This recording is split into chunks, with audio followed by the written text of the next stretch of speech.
तो गाइस अभी अभी हम ट्रिग्नोमेट्री का बिल्कुल डिटेल्ड वन शॉट कंप्लीट कर आ गए हैं और अब बारी है उसके नेक्स्ट चैप्टर की जिसका नाम है सम एप्लीकेशंस ऑफ ट्रिग्नोमेट्री।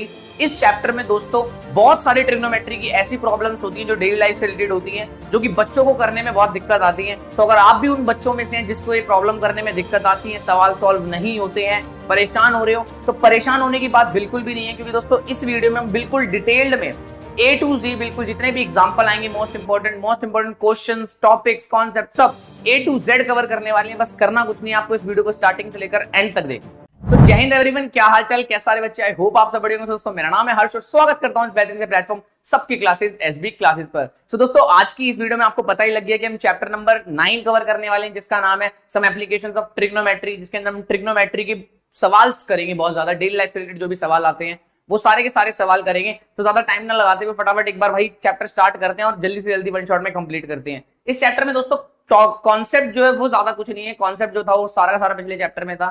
इस चैप्टर में बस बेसिक एक दो चीजें, 4 चीजें बेसिकली जाननी होती है, वो बता देता हूं आपको। और क्या है सवाल, कैसे अप्रोच करनी है सवालों में, क्योंकि दोस्तों सबसे मेन होता है सवाल को अप्रोच करना। वो सवाल को अप्रोच कैसे करना है इस चैप्टर में वो मैं आपको A to Z सिखाऊंगा। तो बस करना, कंप्लीट तक देखो, लास्ट तक देखो भाई वीडियो को। चलो स्टार्ट करते हैं फटाफट चैप्टर। तो भाई चैप्टर स्टार्ट करते हैं एक बार इसके नाम से, फिर दोबारा मैं आपको बताता हूँ। मेरा तरीका बिल्कुल सिंपल है। हम कोई भी चीज जब स्टार्ट करते हैं तो उसकी हेडिंग पे जाते हैं, हेडिंग के अंदर क्या बात कर रहा है क्या नहीं, आधी चीजें वही कवर हो जाती है। यहाँ पे लिखा है सम एप्लीकेशंस। क्या लिखा है? सम एप्लीकेशंस। सम एप्लीकेशंस का मतलब है कि कोई ना कोई ट्रिग्नोमेट्री की डेली लाइफ की एप्लीकेशन। जैसे अभी पिछले चैप्टर में हमने पढ़ा था ट्रिग्नोमेट्री क्या होती है, ट्रिग्नोमेट्री का जन्म कहाँ से हुआ, कौन ट्रिग्नोमेट्री के फाउंडर थे, इंडिया के अंदर कैसे आई, साइन थीटा क्या कैसे क्यों लिखते हैं, कॉस थीटा क्यों लिखते हैं, कहाँ से आया, किसने डेवलप किया, कौन से सन में हुआ। दोस्तों लास्ट वीडियो में हमसे छोटी सी एक मिस्टेक हो गई थी, वो था टाइमिंग की। जो मैंने आपको बता रखा था वो 176 BC नहीं था, वो 476 अराउंड BC था। ठीक है, आर्यभट्ट साहब ने जब करा था, तो ये छोटी सी करेक्शन उस वीडियो के लिए कर लेना। ठीक है, उसके बाद देखो सम एप्लीकेशंस ऑफ ट्रिग्नोमेट्री, मतलब ट्रिग्नोमेट्री की क्या होगी, कुछ ना कुछ एप्लीकेशन। मतलब ट्रिग्नोमेट्री जो हमने पढ़ी है उसको डेली लाइफ में कैसे यूज करा जाता है। जैसे मान लो मैंने तुम्हें बताया था ना ट्रिग्नोमेट्री कैसे क्यों पढ़ी जाती है। कभी भी किसी पहाड़ की हाइट नापनी हो, पहाड़ की हाइट नाप सकते हैं। मान लो मैं यहाँ पे दूर खड़ा हूँ और सामने एक बिल्डिंग खड़ी है, मैं यहाँ बैठे बैठे उस बिल्डिंग की हाइट बता सकता हूँ, जिससे मैं इंची टेप से नहीं नाप सकता। तो ये चीजें इस चैप्टर के अंदर ये प्रॉब्लम्स को डील करेंगे। अब देखो इस चैप्टर के अंदर 3 बेसिक चीजें जो हमें जानने को जरूरी है, वो कौन कौन सी 3 से 4 बेसिक चीजें, वो क्या जरूरी है बता देता हूँ एक बार।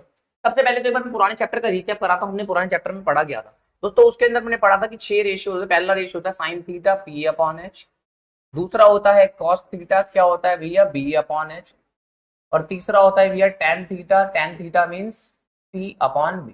ठीक है, अब कुछ लोग इसको अलग अलग तरीकों से याद करते हैं। ठीक है भाई, तो आप जैसे आपको सही लगता है वैसे याद रखो। ठीक है, बाकी मैं बोलता हूँ ट्रिक से मत याद रखो, अपना नॉर्मल तरीके से याद रखो। बेसिक है ये। देखो 3 साइड होती है PBH। तो पहला होता है P/H, दूसरा होता है B/H, तीसरा होता है P/B। तो पहला P/H होता है साइन थीटा, B/H होता है कॉस थीटा, और P/B होता है tan थीटा। तो जो कि मैंने आपके सामने लिख दिया। अब इसके बाद भाई ध्यान से समझना, इसके बाद इनके उल्टे होते हैं। साइन थीटा का उल्टा होता है भैया कॉसेक थीटा, जिसको हम बोलते हैं H/P। इसके बाद भैया कॉस थीटा का उल्टा होता है भैया सेक थीटा, जिसको हम बोलते हैं H/B। इसके बाद tan थीटा का होता है भैया कॉट थीटा, जिसको हम बोलते हैं B/P। क्या इस चैप्टर के अंदर इसके तीनों रिलेशन का यूज है? इतना ज्यादा इसका कोई फायदा नहीं है, हमें जो भी फायदा होगा वो sine theta, cos theta, tan theta से ही, ऊपर वालों से ही हो जाएगा। बात समझ आ गई है? ये है ऊपर के 3 रेशियो जो हमें जानने को ज्यादा जरूरी है, और इनका ट्रिग्नोमेट्रिक पूरा का पूरा टेबल। ट्रिग्नोमेट्रिक टेबल मैंने आपको लास्ट क्लास में कराया था। जिस भी बच्चे को याद नहीं है फटाफट जाके एक बार ट्रिग्नोमेट्री की जो वन शॉट डिटेल 3 घंटे के लेवल पर वन शॉट बनी है उसको जाके देखो। उसमें A to Z पूरा टेबल मैंने आपको यहाँ पे बैठे बैठे याद कराया कि भैया कैसे आपको वो समझना है और कैसे वो टेबल को दिमाग में रखना है, जब आपको एग्जाम में आए तो आप तुरंत लिख सको। ठीक है, रटवाने वाला सीन नहीं है कि रटवा दिया गया टेबल रट के ले आओ, नहीं। खुद कराया है, खुद पढ़ाया, खुद सिखाया, वैसे ही सिखाया जैसे मैंने सीखा था, और जैसे उसी तरीके से मैंने आपको सिखाया। ठीक है भाई, तो देखना अब चलते हैं आगे। क्या ये चीज के अलावा और कुछ है? हाँ, इस चीज के अलावा इस चैप्टर के अंदर 2-3 चीजें जो तुम्हें थोड़ी सी ध्यान रखनी है, वो क्या है देखना भाई। सबसे पहला, इस चैप्टर के अंदर 4 चीजें आपको पढ़नी है। कितनी चीजें पढ़नी है? 4 चीजें आपको पढ़नी है। फर्स्ट चीज आपको पढ़नी होगी जिसको बोलते हैं लाइन ऑफ साइट। क्या बोलते हैं? Line of site.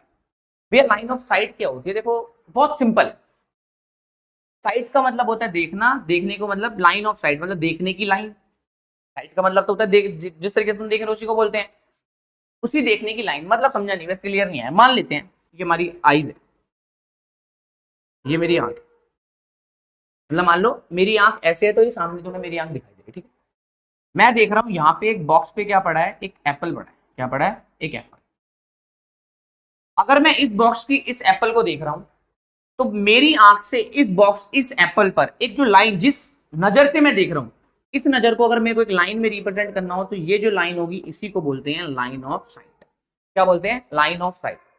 मतलब कि मैं किसी चीज को देख रहा हूं और उस चीज से मेरी आंख पर जो एक नॉर्मल एक रे चली गई या फिर मान लो कोई लाइन चली गई, तो उसी लाइन को हम बोलते हैं लाइन ऑफ साइट। कि मेरे देखने का लाइन कहां पे है, मैं किस साइड देख रहा हूं, मेरी लाइन ऑफ साइट सामने की तरफ। ठीक है, अगर मैं सामने देख रहा हूं तो लाइन ऑफ साइट सामने, ऊपर देख रहा हूं तो मेरी लाइन ऑफ साइट ऊपर।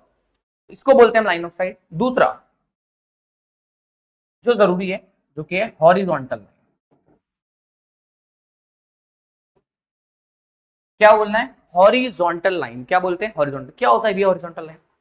भाई हॉरिजॉन्टल लाइन समझो, मान लो कि आप ग्राउंड पे खड़े हो, मान लेते हैं धरती है, ठीक है। चलो मैं समझाता हूँ नॉर्मली आपको कि मान लो कि आप यहाँ पे खड़े हो, ठीक। आप सामने की तरफ देख रहे हो। कहाँ देख रहे हो? सामने की तरफ। तो मतलब भैया मेरी आंख इधर होगी, मैं देख कर रहा हूँ सामने की तरफ, तो मेरी लाइन ऑफ साइट क्या हो गई? लाइन ऑफ साइट तो गई ये, ठीक। अब हॉरिजॉन्टल लाइन क्या होती है भैया? हॉरिजॉन्टल लाइन तो समझा दो। हॉरिजॉन्टल लाइन कुछ नहीं होती, ग्राउंड के, ध्यान रखना, ग्राउंड के, ग्राउंड दिख रहा है, जमीन, जमीन के एक पैरेलल लाइन, जैसे जमीन के इसी लाइन को, ये जो जमीन के आगे लाइन दिख रही है ना, जो आगे तक जाती रहती जाती रहती जाती रहती, बिल्कुल आगे तक जाती रहती, इसी लाइन को हम क्या बोलते हैं? हॉरिजॉन्टल लाइन बोलते हैं। क्या बोलते हैं? Horizontal line. अब भैया ये हॉरिजॉन्टल लाइन क्या होती है? ग्राउंड के पैरेलल होती है। तो अगर मेरे को कोई बोलेगा, एक बात बताओ कि मेरी इसी आई के ऊपर एक हॉरिजॉन्टल लाइन बना के दिखाओ, तो हॉरिजॉन्टल लाइन तो वही होती है, कुछ नहीं होता, ग्राउंड के पैरेलल लाइन। ग्राउंड के पैरेलल मतलब ये एक लाइन ऐसी जो ग्राउंड के पैरेलल हो, तो इसी लाइन को मैं क्या बोलूंगा? Horizontal line. अगर मैं यहाँ पे ड्रॉ करूँ तो, वैसे तो मेरी हॉरिजॉन्टल लाइन कौन सी? नीचे वाली, बट मैंने बोला अगर मैं अपनी लाइन ऑफ साइट पे ड्रॉ करना चाहूँ तो क्या रहेगी? ये वाली हॉरिजॉन्टल लाइन रहेगी। ध्यान रखना, हॉरिजॉन्टल लाइन एक ऐसी लाइन होती है जो ग्राउंड की क्या होती है? बिल्कुल पैरेलली होती है, जिसको हम रेफरेंस के तौर पे यूज करते हैं। किस लिए यूज करते हैं? रेफरेंस के तौर पे। मतलब मैंने बोला कि अगर मान लो कोई ये बॉक्स है, इस बॉक्स पे यहां पे बताओ, इस बॉक्स के इस पॉइंट पे हॉरिजॉन्टल लाइन कहां होगी? तुम बोलोगे भैया हॉरिजॉन्टल लाइन एक ऐसी लाइन है जो ग्राउंड के पैरेलल, मतलब इधर भी, ये लाइन कौन सी हो गई भैया? हॉरिजॉन्टल लाइन होगी। तो दो चीज समझ आ गई, लाइन ऑफ साइट भी है, जिस नजर से हम देख रहे हैं उसी नजर को अगर एक रेखा में प्रति एक लाइन में बना दिया जाए तो उसी को क्या बोलते हैं? Line of site. Horizontal line क्या होती है? ग्राउंड के एक पैरेलल लाइन, उसी लाइन को क्या बोला जाता है? Horizontal line. ठीक है भाई, इमेजिनरी लाइन होती, ठीक है, तो उसको हम क्या बोलते हैं? हॉरिजॉन्टल लाइन बोलते हैं। अब आगे सबसे मेन, सबसे इजी, उसके बाद चैप्टर का कॉन्सेप्ट का जो टॉपिक था वो तो क्लियर हो जाएगा। सबसे फर्स्ट आता है एंगल ऑफ एलिवेशन। क्या आता है? Angle of elevation. समझना, बहुत इजी टॉपिक है, बहुत सिंपल है, बस जैसे मैं समझाऊंगा उस तरीके से समझना, तुम्हारा सिंपल सा टॉपिक क्लियर हो जाएगा। मान लेते हैं मैंने बोला कि अगर मान लो मैं एक पी पॉइंट पे खड़ा हूं, इस पॉइंट पे खड़ा हूं, पी पॉइंट, मैं पी पॉइंट से देख रहा हूं। अब देखना इस चैप्टर में एक चीज ध्यान रखना, हम बेसिकली करने क्या वाले, कोई भी ऑब्जर्वर होगा, जैसे मान लो मैं हूं, तो हम उसका एक पॉइंट की तरह ही ट्रीट करने वाले, किसी तरह ट्रीट करने वाले? पॉइंट की तरह, अनलेस एंड अनटिल उसकी हाइट मेंशन नहीं करेंगे। मान लेते हैं अगर मैं किसी एक ऑब्जेक्ट को देख रहा हूं, कुछ हाइट पर सामने देख रहा हूं, तो मैं एज अ पॉइंट की तरह ही ट्रीट करा जाऊंगा जब तक कि मेरी हाइट सवाल के अंदर मेंशन नहीं करेंगे। बात समझ आ गई? तो अभी ये मैं बोल रहा कि एक पॉइंट से मैं कहां देख रहा हूं, इस पॉइंट से एक बिल्डिंग है मेरे सामने, कहां रखी है? बिल्डिंग है, ग्राउंड के ऊपर एक बिल्डिंग है, ये ग्राउंड के ऊपर एक बिल्डिंग है। इस पॉइंट से मैं ग्राउंड के ना बिल्कुल इस चीज से टॉप वाले हिस्से को देख रहा हूँ। किसको देख रहा हूँ? टॉप वाले हिस्से पे। क्यों देख रहे हो? क्योंकि कोई रहती है वहां। अब भाई कोई रहती है तो देख रहे हैं, ठीक है। अब जब वहां पे कोई रहती है तो मैं जिस नजर से देख रहा हूं, ध्यान रखना, जिस भी नजर से मैं देख रहा हूं, ये नजर, अगर मैं इस नजर को एक लाइन में बना दूं तो ये क्या कहलाएगी? एक लाइन ऑफ साइट कहलाएगी। बिल्कुल सही, क्या कहलाएगी? Line of sight. कि भैया ये क्या है? एक लाइन ऑफ साइट है। क्यों लाइन ऑफ साइट है? क्योंकि भैया इस नजर से आप देख रहे हो, आपने देखा ऊपर की तरफ, तो ये क्या हो गई? लाइन ऑफ साइट आपकी ऊपर की तरफ हो गई। बिल्कुल सही बात भी। इसी पॉइंट पे अगर तुमसे कोई बोले भैया एक हॉरिजॉन्टल लाइन ड्रॉ करके दिखाओ ना, क्या होता है? एक हॉरिजॉन्टल लाइन ड्रॉ करके दिखाओ, तो हॉरिजॉन्टल लाइन क्या होगी? देखना, अगर हमसे कोई बोले कि इस पॉइंट पे हॉरिजॉन्टल लाइन ड्रॉ करके दिखाओ, तो मैंने बोला है ग्राउंड के रिस्पेक्ट में जो पैरेलल लाइन होगी उसी को क्या बोलेंगे? Horizontal line. तो अगर इस पॉइंट पे बोल रहा है तो इस पॉइंट पे क्या बनाओ? ग्राउंड के पैरेलल लाइन बनाओ। तो ग्राउंड के पैरेलल लाइन तो यही होगी भैया, तो ग्राउंड के पैरेलल लाइन कौन सी हुई? ये वाली लाइन। तो इसी लाइन को क्या बोलेंगे भैया? हॉरिजॉन्टल लाइन बोलेंगे। अरे भाई ऐसे तो नहीं होगी ना, वो ग्राउंड के पैरेलल थोड़ी, हॉरिजॉन्टल लाइन थोड़ी। हॉरिजॉन्टल लाइन बेसिकली समझना है, समझ जाओ, जिस भी जगह तुम खड़े हो उस जगह से जो रास्ता तुम्हारे नीचे दिख रखा है रास्ता, वो रास्ता जा रहा है जा रहा है जा रहा है, इन्फिनिट तक जा रहा है। बिल्कुल, मतलब जैसे मान लो ये अर्थ है और यहाँ पे तुम खड़े हो, जिस भी जगह तुम खड़े हो ये लाइन जो होती है तुम्हारे यहाँ से बिल्कुल सीधा सीधा सीधा सीधा रास्ता जहां तक भी जा सकता है, उसी लाइन को हम क्या बोलते हैं, हॉरिजॉन बोलते हैं। तो ये हो गई हॉरिजॉन्टल लाइन और ये हो गई हमारी क्या, लाइन ऑफ साइट। क्या हो गई, लाइन ऑफ साइट। अब ये एंगल ऑफ एलिवेशन क्या होता है अभी भी आपने नहीं बताया। देखो कभी भी ध्यान समझना, कभी भी ये हो गई हमारी हॉरिजॉन्टल लाइन, और जिस लाइन ऑफ साइट से हम देख रहे थे किसी ऑब्जेक्ट को, ऊपर की तरफ देख रहे थे, तो लाइन ऑफ साइट और हॉरिजॉन्टल लाइन के बीच का जो भी एंगल होएगा उसी को हम क्या बोलेंगे, एंगल ऑफ एलिवेशन। मतलब अगर हम हॉरिजॉन्टल लाइन से ऊपर की तरफ देख रहे हैं, मतलब देखना गर्दन देखना, अगर ये हॉरिजॉन्टल मेरे सामने है बिल्कुल, तो मेरी लाइन ऑफ साइट सामने, तो दोनों के दोनों बिल्कुल पैरेलल हो गए। अगर मैं हॉरिजॉन्टल लाइन से ऊपर की तरफ कुछ देख रहा हूं, मतलब हॉरिजॉन्टल लाइन से ऊपर देख रहा हूं कुछ, तो जितना भी एंगल ऊपर की तरफ बनेगा उसको हम क्या बोलेंगे, एंगल ऑफ एलिवेशन। क्या बोलेंगे, एंगल ऑफ एलिवेशन। ध्यान रखना, हॉरिजॉन्टल लाइन और लाइन ऑफ साइट के बीच का जो एंगल बनेगा, इसी एंगल को हम क्या बोलते हैं, थीटा को क्या बोलते हैं, एंगल ऑफ एलिवेशन बोलते हैं। अगर हम हॉरिजॉन्टल लाइन से ऊपर की तरफ देख रहे हैं तो वो क्या कहलाएगा, एंगल ऑफ एलिवेशन। एलिवेशन का मतलब होता है उठा हुआ, एलिवेशन का मतलब क्या होता है, एलिवेट हो रही है चीजें, क्या हो रही है, उठ रही है। तो एंगल ऑफ एलिवेशन का मतलब है हॉरिजॉन्टल से कितना एंगल ऊपर की तरफ आपने अपनी गर्दन को घुमाया, तो जो एंगल बनेगा उसी को हम क्या बोलेंगे, एंगल ऑफ एलिवेशन। क्या समझ में आया? बहुत इजी तरीके से समझा रहा हूं, एक बार दोबारा समझा देता हूं। अगर हॉरिजॉन्टल लाइन से जितना भी एंगल आपको ऊपर घुमाना पड़ रहा है, अपनी मुंडी ऊपर की तरफ घुमानी पड़ रही है, उसी एंगल को हम क्या बोलते हैं, एंगल ऑफ एलिवेशन। बात पल्ले पड़ रही है भाई? चलो भैया पड़ रही है। अब इसी एंगल को क्या बोलेंगे, एंगल ऑफ एलिवेशन। मान लेते हैं इस पॉइंट से एक बिल्डिंग है सामने, तुमने पहले फर्स्ट फ्लोर पर देखा और उसके बाद तुमने कहा देखा, सेकंड फ्लोर पर देखा। तो भैया जब फर्स्ट फ्लोर पे देखा था तो हमारा एंगल ऑफ एलिवेशन कितना था, θ1। जब ऊपर देखा तो ये वाला एंगल कितना हो गया, एंगल θ2। मतलब जब मैं किसी भी बिल्डिंग को देख रहा हूं तो मेरे अलग अलग एंगल ऑफ एलिवेशन हो सकते हैं। इतनी बात पहले पड़ रही है? बिल्कुल सही बात है। एलिवेशन का मतलब होता है ऊपर वाला एंगल। जब कभी मैं ऊपर देखेंगे तो क्या होगा, एलिवेशन वाला एंगल कंसिडर करा जाएगा। अब नेक्स्ट दूसरा आता है हमारा, भाई यहाँ पे ही बताना पड़ेगा क्योंकि नेक्स्ट पेज पे सीधा सवाल स्टार्ट है, ठीक है भाई। अब दूसरा आता है, साथ में देखना, कलर चेंज कर लेते हैं। दूसरा angle of depression. Angle of depression spelling सही लिखी है, मतलब राइटिंग मेरी बहुत अजीब सी लिख दी मैंने, यहाँ पे सही से लिख देता हूं, एंगल ऑफ डिप्रेशन। ठीक है भाई। अब जैसे ये एंगल था सेम टू सेम एंगल होगा, ध्यान रखना। एंगल होता क्या है, मान लेते हैं अब की बार मैंने जब देखा इसको तो मैंने कहां से देखा, ग्राउंड पे से इसको बिल्डिंग पर देखा।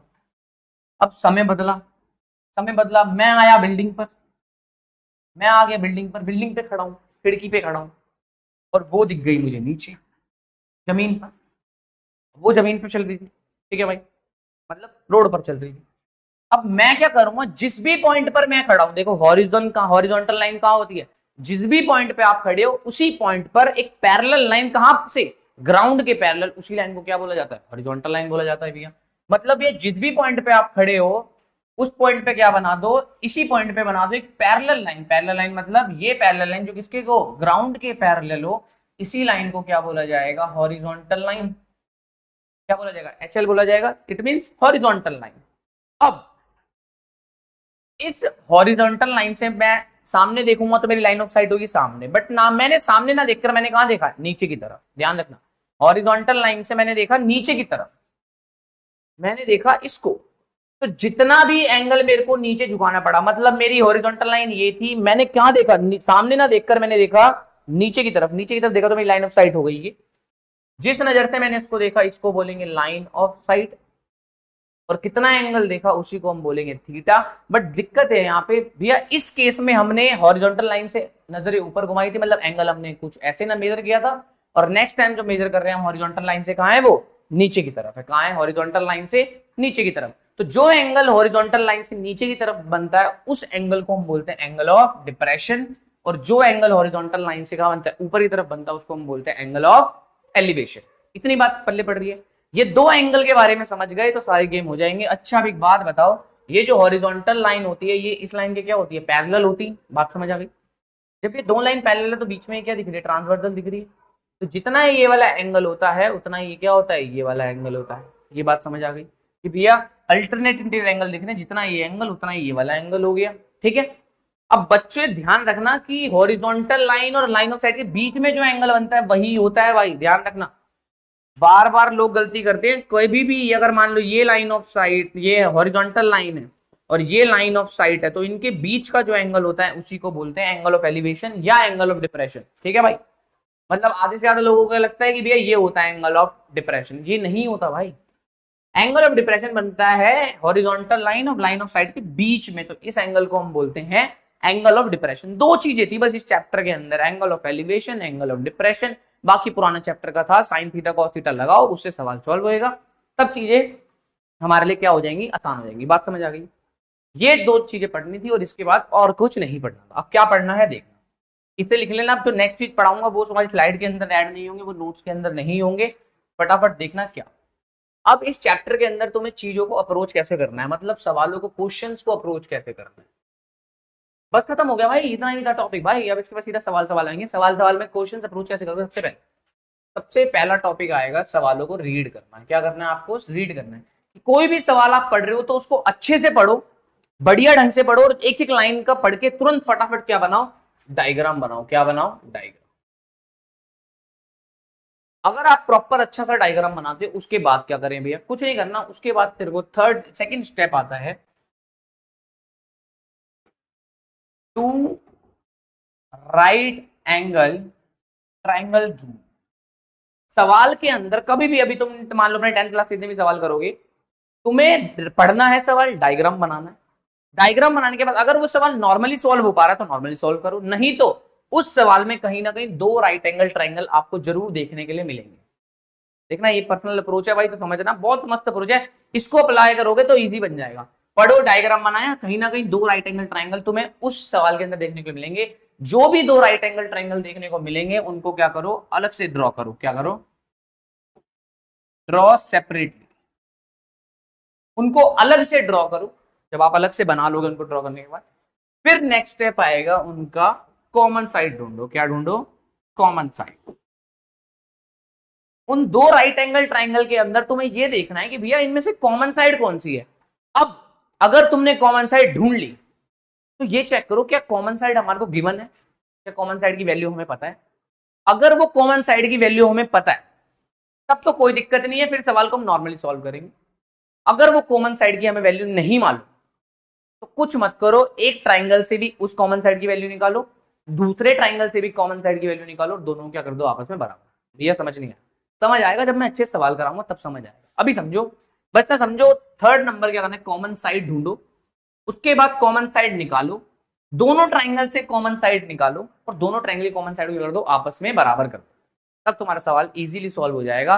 और सिंपल सी बात है, चौथा स्टेप तो मत भूलना, जब भी तुम्हें दिख जाए use trigonometric ratios, trigonometric ratios इस्तेमाल करो, उसके बाद तुम्हारा प्रॉपर पूरा सवाल हो जाएगा। और यही प्रोसेस है इस चैप्टर को खत्म करने का। पढ़ो, डायग्राम बनाओ, दो राइट एंगल ट्राइंगल ढूंढो, अलग अलग सेपरेटली ड्रॉ करो, उसके बीच कॉमन साइड ढूंढो। अगर गिवन है कॉमन साइड की वैल्यू तो कोई बात नहीं, अगर नहीं गिवन है तो उनकी कॉमन साइड दोनों ट्राइंगल की अलग अलग निकाल के उन दोनों को आपस में बराबर कर दो और उसके बाद ट्रिग्नोमेट्रिक रेशियो का क्या करो, यूज करो। ठीक है भाई, भैया ऐसे तो कर देंगे। और एक चीज आप सबको मालूम है, किसी भी राइट एंगल ट्राइंगल के अंदर अगर ये थीटा है और ये 90 डिग्री, तो थीटा के सामने वाली साइड होती है परपेंडिकुलर, 90 डिग्री के सामने वाली साइड होती है हाइपोटेनियस और बची हुई साइड होती है भैया बेस। ठीक है, इतनी बात तो मालूम होगी। पिछला चैप्टर मैं मान के चल रहा हूँ कि आप इस वीडियो को देखने के लिए पिछला चैप्टर पढ़ के आए हो। अगर नहीं पढ़ के आए हो तो भैया वो पढ़ो, वो जरूरी है भाई। अगर वो चैप्टर नहीं पढ़ोगे और सीधा यहाँ होगे तो चीजें दिक्कत देंगी, और दिक्कत देंगी इसका मतलब तुम्हारा चैप्टर अच्छे से स्ट्रांग नहीं होगा, चीजों में मजा नहीं आएगा। और मजा चाहिए तो भाई वो वाला चैप्टर पढ़ के हाँ तभी मजा मिलेगा। ठीक है, यहाँ पे अब थीटा के सामने वाला पी, 90 के सामने वाला एच, बचा हुआ बेस। इसके बाद एक चीज और सिखाई थी तुम्हें लास्ट चैप्टर में कि अगर कभी भी मुझे एक साइड मिल जाए, एक साइड और एक एंगल मिल जाए, एक एंगल की वैल्यू मिल जाए x, ठीक है भाई, 90 डिग्री के अलावा एक एंगल की वैल्यू मिल जाए, एक साइड मिल जाए, एक एंगल मिल जाए, एक साइड मिल जाए, एक एंगल मिल जाए, एक साइड मिल जाए, एक एंगल मिल जाए, तो मैं ट्राइंगल्स की बची हुई साइड बता दूंगा। अगर मेरे को किसी भी एक ट्राइंगल के अंदर कोई सी भी एक साइड दे दो और एक एंगल की वैल्यू बता दो, अगर तुमने ऐसा करा तो मैं दूसरे ट्राइंगल की कोई सी भी वैल्यू उसको बता दूंगा।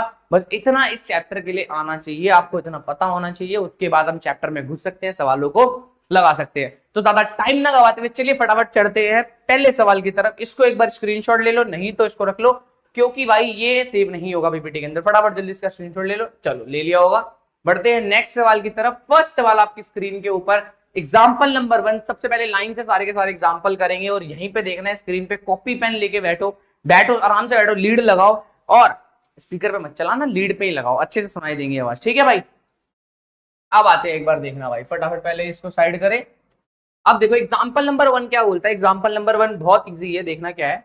एग्जाम्पल नंबर 1 बोलता है अ टावर स्टैंड्स वर्टिकली, क्या बोलता है, अ tower stands vertically on the ground. कहता है कि एक टावर है जो ग्राउंड है, जमीन के ऊपर क्या वर्टिकली स्टैंड करता है, ठीक है भाई। कहां करता है, वर्टिकली स्टैंड, ठीक है। वर्टिकली स्टैंड मतलब ये 90 डिग्री होगा, ठीक है भैया। अ tower stands vertically on the ground, ठीक है, लिख लिया। From a point on the ground, कह रहा from a point on the ground मतलब कि ग्राउंड पर एक पॉइंट से, डेफिनेशन जो पढ़ रहा हूं हिंदी में, from a point on the ground, कह रहा है ग्राउंड पर किसी एक पॉइंट से, which is 15 metre away from the foot of the tower. कहता वो जो पॉइंट है, कहता जो आपने पॉइंट लिया है from a point on the ground, जिस पॉइंट से आपने लिया है वो है 15 metre away from the foot of the tower. मतलब जो टावर आपने लिया है, ये हमारा क्या है, टावर। कह रहा है इस टावर का जो फुट है, मतलब इसका जो निचला हिस्सा है सबसे ज्यादा, इस पॉइंट से इस पॉइंट के बीच की दूरी कितनी दे दी है भैया, 15 मीटर दे दी है। बिल्कुल सही बात है भैया, इसने कुछ तो दिया है, ठीक है। Away from the foot of the tower and the, देखना, and the angle of elevation, ध्यान समझ, and the angle of elevation of the top of the tower is found to be 60 degree. कहता है भैया एंगल ऑफ एलिवेशन किसका, of the top of the tower, किसका, tower के top का। मतलब ये जो टावर है इसके टॉप का, इस टॉप का इस पॉइंट से एंगल ऑफ एलिवेशन, मतलब हॉरिजॉन्टल लाइन ये होगी, हॉरिजॉन्टल लाइन से कितना एंगल एलिवेट किया, मतलब कितना एंगल ऊपर, कि उसके टॉप को देख रहा हूं तो कितना एंगल आ रहा है भैया, कितना एंगल है ये, 60 डिग्री दिखा भैया। सवाल को पढ़ो और समझो क्या लिखा है। From the point of the ground which is 15 metre away from this the angle of elevation, कि भैया एंगल ऑफ एलिवेशन का मतलब होता है कि हॉरिजॉन्टल लाइन से कितना एंगल आपने ऊपर उठाया, मतलब कितना एंगल ऊपर उठाया, 60 डिग्री ऊपर उठाया उस टावर के टॉप को देखने के लिए, ठीक है। Find the height of the tower, कह रहा है इस टावर की भी ये पूरी हाइट है, इसको देखो, तो मैं इसका नाम रखता हूं ए बी सी। इस टावर की मेरे को हाइट बता दो भैया कितनी होगी। अच्छा एक बात देखो, इस सवाल के अंदर एक एंगल दे रखा है, एक साइड की वैल्यू दे रखी है, और एक राइट एंगल ट्राइंगल दिख गया, राइट एंगल ट्राइंगल दिख गया, बहुत अच्छी बात है। एक साइड, एक एंगल दे दी, एक साइड दे दी, तो दोनों दे दिया, तो उसका मतलब जब भी तुम्हें सवाल में एक साइड और एक angle they they, it means तुम कोई सी भी साइड निकाल दोगे। अब इसने पूछा है भैया ये हाइट बता दो कितनी होगी, तो ये भी बता देंगे यार। अच्छा एक चीज बताओ, थीटा, ये मान लो थीटा है, तो थीटा के सामने वाली साइड कौन सी, थीटा के सामने वाली साइड भैया परपेंडिकुलर होती है, बिल्कुल सही बोल रहे हो आप। 90 डिग्री के सामने वाली साइड भैया ये तो हाइपोटेनियस होती है, बची हुई साइड क्या होती है भैया, बेस होती है। अच्छा भैया ठीक है भाई, बात मुझे निकालना क्या है भाई, मुझे निकालना है पी, निकालना है मुझे पी निकालना है, परपेंडिकुलर निकालना है, परपेंडिकुलर निकालना, वही मेरा आंसर है। मुझे गिवन क्या है भैया, मुझे बेस गिवन है, बेस की वैल्यू कितनी है 15 मीटर मुझे गिवन है। मुझे थीटा गिवन है, थीटा कितना है भैया, थीटा है 60 डिग्री गिवन है भैया, कोई दिक्कत वाली बात नहीं। मैंने बोला क्या तुझे एच गिवन है भैया, एच बी नहीं गिवन, बट एच तो पूछा ही नहीं सवाल में। बट अब एक चीज देखो, मुझे गिवन है बी, बी मुझे गिवन है, निकालना मुझे क्या है, पी निकालना है, पी ही मेरा आंसर है। तो मैंने सोचा बी गिवन है, पी निकालना है, तो पी और बी के बीच में कौन सा रिलेशन होता है। तब मेरे को याद आया भैया P upon H sine theta, B upon H cos theta, और पी अपॉन बी में आता है टेन थीटा। इसका मतलब भैया अगर मैं इस ट्राइंगल के अंदर लगाऊं tan of theta is equal to किसके बराबर आएगा भैया, पी अपॉन बी के बराबर आएगा। यस और नो, जी बिल्कुल सही बात बोल रहे हो भैया आप, तो ये तो समझ आ गए यहां तक। अब भैया टेन थीटा की वैल्यू कितनी गिवन है, थीटा की वैल्यू बेस 60 डिग्री है, तो ये कितना आएगा, परपेंडिकुलर अपॉन में बेस। भैया टेन 60 डिग्री होता है 1 अपॉन कितना, सॉरी टेन 60 डिग्री होता है भाई √3। भैया tan की वैल्यू बताओ, 0 पे 0 होता है tan, उसके बाद आगे होता है 1/√3, फिर होता है 1, फिर आगे आता है √3। तो 0 पे 0, 30 पे 1/√3, 45 होता है 1, तो 60 कितना होगा भैया √3। तो tan 60 की वैल्यू कितनी आती है भैया √3 इज इक्वल टू परपेंडिकुलर। ये परपेंडिकुलर तो निकालना है, तो परपेंडिकुलर को रोक के रखो। बी पता है, हाँ जी भैया बी गिवन है, 15 गिवन है, तो भैया परपेंडिकुलर निकालना है, तो पी को यहाँ रोक के रखा, 15 डिवाइड का वहां जाके क्या हो जाएगा मल्टीप्लाई का, तो P इक्वल्स टू कितना हो जाएगा 15√3 मीटर। मीटर में ही दे रखी है, हाइट वाइट किसमें दे रखी है, मीटर में ही दे रखी है। तो इट मींस ये हो गया क्या, हमारी टावर की हाइट आ गई है। टावर की हाइट हमारी क्या हो गई है, आ गई है। आपके सामने देख लो टावर की हाइट आ चुकी है। क्या इजी पीजी था सवाल भाई। तो इजी पीजी इसलिए था क्योंकि भैया एक साइड दे रखी है, एक एंगल दे रखा है, तो 2 मिनट में सवाल हो गया। बट अब सवाल का लेवल बढ़ेगा भैया, नेक्स्ट सवाल में इसे फटाफट देख लेना भाई, ठीक है। बहुत आसान सवाल है, इसमें कुछ भी नहीं था इस सवाल के अंदर। नेक्स्ट सवाल बहुत मस्त है, एग्जाम्पल नंबर 2, ठीक है भाई। अब देखो इस सवाल को पढ़ना क्या लिखा है। कहता है electrician has to repair an electric fault on a pole height of 5 metre. अब ये वाला डायग्राम भी है, वरना मैं खुद से भी तुम्हें बना के दिखा देता हूँ, देखना यहाँ पे ही बता दें। कहता है कि पोल है, एक पोल है, जिस पोल की हाइट कितनी है 5 मीटर। इस पूरे पोल की हाइट कितनी है 5 मीटर। कहता है एक इलेक्ट्रिशियन को ना इस टॉप पे क्या हो गया भैया, कोई ना फॉल्ट हो गया है। क्या हो गया, इस टॉप के इलेक्ट्रिक पोल के टॉप पे क्या हो गया भैया, फॉल्ट हो गया है। उस फॉल्ट को क्या करना है, ठीक करना है।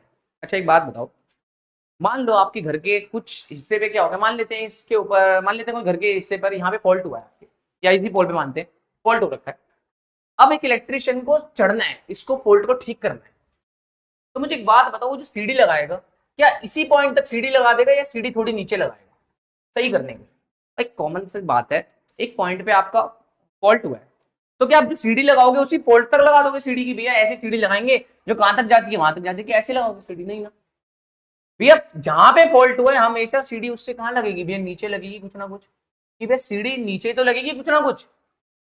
ऐसा इस सवाल में कि भैया 5 मीटर पोल की हाइट है, इस पूरे पोल की मीटर हाइट कितनी है 5 मीटर। कहता है she needs to reach a point 1.3 metre below the top of the pole. कहता है जो पोल को ठीक करने के लिए वो पोल से कितना नीचे आना चाहती है, 1.3 मीटर। कितना आना चाहती है, 1.3 metre below the top of the pole to undertake the repair work. की रिपेयर वर्क पॉसिबल तरीके से हो पाए तो वो क्या चाहती है, इस पॉइंट के नीचे पहुंचना चाहती है। जब इस पॉइंट पे पहुंच जाएगी तो वो इजीली क्या कर लेगी, उस फॉल्ट को ठीक कर लेगी। ठीक है भैया। What should be the length of the ladder. कि भैया अच्छा एक बात बताओ, जो सीढ़ी है उसकी कितनी लेंथ होनी चाहिए, मतलब इस सीढ़ी की लेंथ कितनी होनी चाहिए जब वो सीढ़ी when inclined at an angle of 60 degree to the horizontal. जब ये सीढ़ी इस हॉरिजॉन्टल से कितना एंगल बनाती हो, 60 डिग्री का एंगल बनाती हो। मतलब जब ये सीढ़ी हॉरिजॉन्टल से कितने डिग्री का एंगल बनाती हो, 60 डिग्री का एंगल बनाती हो, तब मुझे बताओ इसकी ये लैडर की लेंथ कितनी होनी चाहिए। और साथ में और भी पूछा हुआ है, also how far from the foot of the pole should she place the foot of the ladder. कि भैया पोल से कितनी दूरी पर ये लैडर को प्लेस करे, मतलब ये वाली हाइट भी बता दो। कि ये तो बताओ कि सीढ़ी कितनी मीटर की ले, और साथ में ये भी बताओ कि पोल से कितने दूर पे हम सीढ़ी, मतलब कितनी दूर इस पोल से सीढ़ी को रखें। मतलब 2 सवाल है भैया, ये वाली पूरी लेंथ भी बतानी, नाम रख देते हैं ABCD। मतलब ये पूछ रहा है भैया हमारे को ये तो बताओ कि AC की वैल्यू कितनी आएगी, CD की वैल्यू कितनी आएगी। ये तो CD है भाई, कि ये भी इसकी भी लेंथ बताओ, और साथ में बताओ कितनी दूर रखेंगे, मतलब DC की वैल्यू भी बताओ। 2 आंसर है हमारे, 2 आंसर करने हैं। मैंने बोला भाई ठीक है भाई बता देंगे, कोई दिक्कत वाली बात। सबसे पहले मैंने पूछा एक चीज बताओ मुझे, इस ट्रायंगल की ये बतानी है, ये साइड और ये साइड। कोई ट्रायंगल तुम्हें दिखाई दे रहा है, तुमने बोला हाँ, मैंने बोला दिख रहा है मेरे को ट्रायंगल। क्या ये वाला ट्रायंगल दिख रहा है तुम्हारे, ये ट्रायंगल दिख रहा है ADC। क्या ये ट्रायंगल तुम्हें दिख रहा है पॉसिबली, ये वाला ट्रायंगल दिख रहा है तुम्हारे, ये ट्रायंगल बना। इस ट्रायंगल में ये वाली साइड कितनी होगी, ये साइड निकाल भैया। ये पूरी पोल की हाइट कितनी है 5 मीटर, यहां से लेकर यहां तक कितनी है 5 मीटर। B to D कितना है 5 मीटर, और ये वाला हिस्सा है 1.3 मीटर, तो ये वाला कितना होगा, एक बात बता भाई, ये पूरी की पूरी साइड 5 मीटर की है और इतना सा हिस्सा 1.3 मीटर का है, और मुझसे कोई पूछे ये वाला बताओ, तो 5 मीटर में से ये 1.3 मीटर का हिस्सा हटा दो तो यही तो इसे बचेगा, यही तो बचेगा। तो मतलब अगर मैं पूरे 5 मीटर में से, अगर मैं बोलूं भैया मैं पूरे 5 मीटर में से माइनस कर दूं 1.3, तो जो भी आंसर आएगा वो इसी की हाइट होगी, जो भी आंसर आएगा वो ये बचेगा। 5 मीटर तो पूरे की है, तो अगर हम इसके निकालनी है तो क्या होगा बताओ, 5 मीटर माइनस 1.3 मीटर, तो वही हाइट आएगी। तो अच्छा ठीक है भैया, अच्छा तो एडी बताओ कितना होगा, एडी की वैल्यू आएगी भैया 5 में से माइनस करो 1.3 मीटर माइनस कर दें, तो 5 में से 1.3 जाएगा तो कितना आएगा बताओ भाई, सारे सारे करके बताओ। 5 में से 1 गया तो कितना बच गया 4, अब 4 में से जब जाएगा तो कितना बचेगा 3.7 मीटर। क्या सही लिखा है मैंने, 3.7 में 3 जोड़ोगे 4, 4 में 1 जोड़ा 5, बिल्कुल सही लिखा है, कोई दिक्कत वाली बात यहाँ तक नहीं है। गर्मी लग रही है आज बहुत ज्यादा यार, ठीक है भाई। 3.75 मीटर, 3.7 आ गई, किसकी हाइट आ गई, एडी की हाइट आ गई। भैया ये एंगल कितना है 60 डिग्री। अरे भैया एक चीज देखो, एक एंगल और एक साइड पता लग गई, एक एंगल और एक साइड पता लग गई, तो ट्रायंगल्स की ये वाली साइड निकाल देंगे, बहुत इजीली निकाल देंगे। उससे पहले एक बात बताओ, थीटा के सामने वाली साइड क्या होती है, परपेंडिकुलर, तो ये वाली साइड कितनी हो गई, परपेंडिकुलर।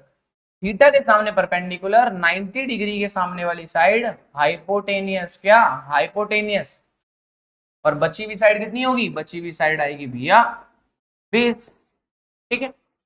तो थीटा के सामने वाली साइड, इसको एक बार फिगर को रब कर देते हैं, अच्छी सी फिगर एक बार ड्रॉ कर देते हैं वापस, ठीक है भाई।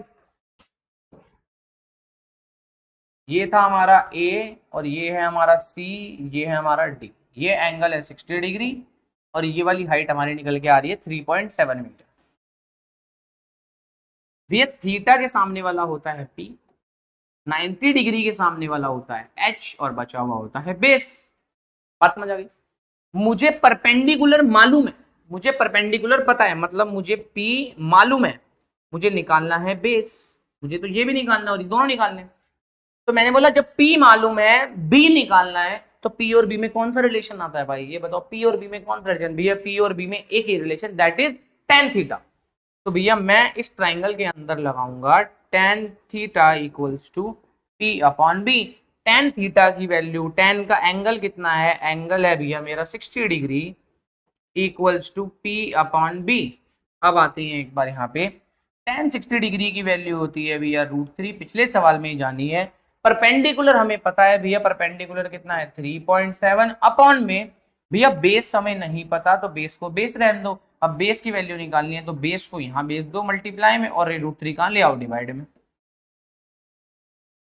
अब एक चीज तुम्हें पता है कि भैया √3 को कभी भी हम डिवाइड में नहीं रखते, तो इसको रैशनलाइज करने के लिए ऊपर भी √3 से मल्टीप्लाई और नीचे भी √3 से मल्टीप्लाई, तो बेस की वैल्यू आएगी 3.7 डिवाइड बाय 3 ये आ गई है हमारी बेस की वैल्यू, ठीक है।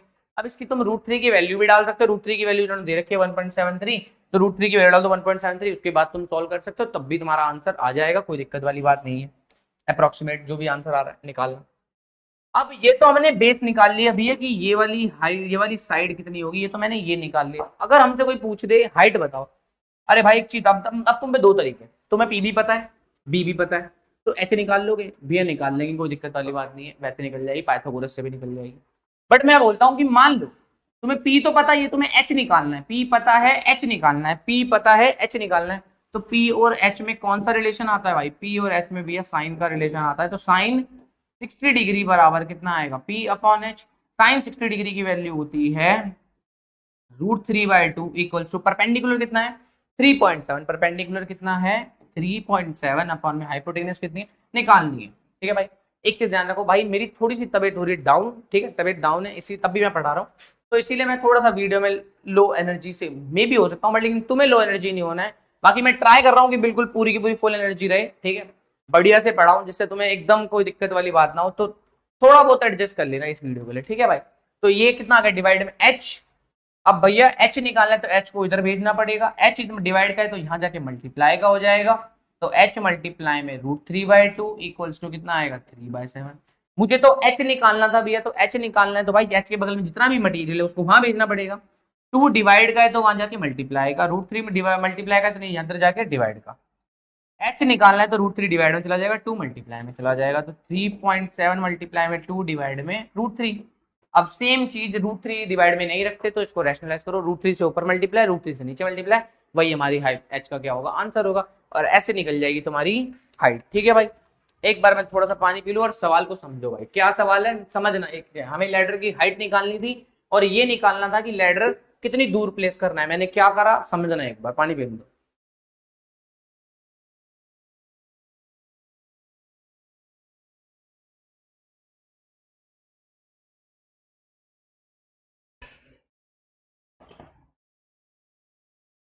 ठीक है भाई, इतना समझ आ गया। हाँ भाई, तो हमने करा क्या भैया, हमें लेंथ निकालनी। सबसे पहले तो मैंने देखा भैया मेरे इस ट्रायंगल में इसकी हाइट कितनी है। उसकी हाइट हमने पोल वालों ने बता रखी थी कि भैया पूरे ही 5 मीटर है, ऊपर की 1.5 मीटर 1.3 है, तो 1.3 माइनस कर देंगे, नीचे की निकल जाएगी। निकल के आई तो हमारे, हमने दोनों में बस एक में tan लगा एक में साइन लगाया, दोनों चीजें निकल गई।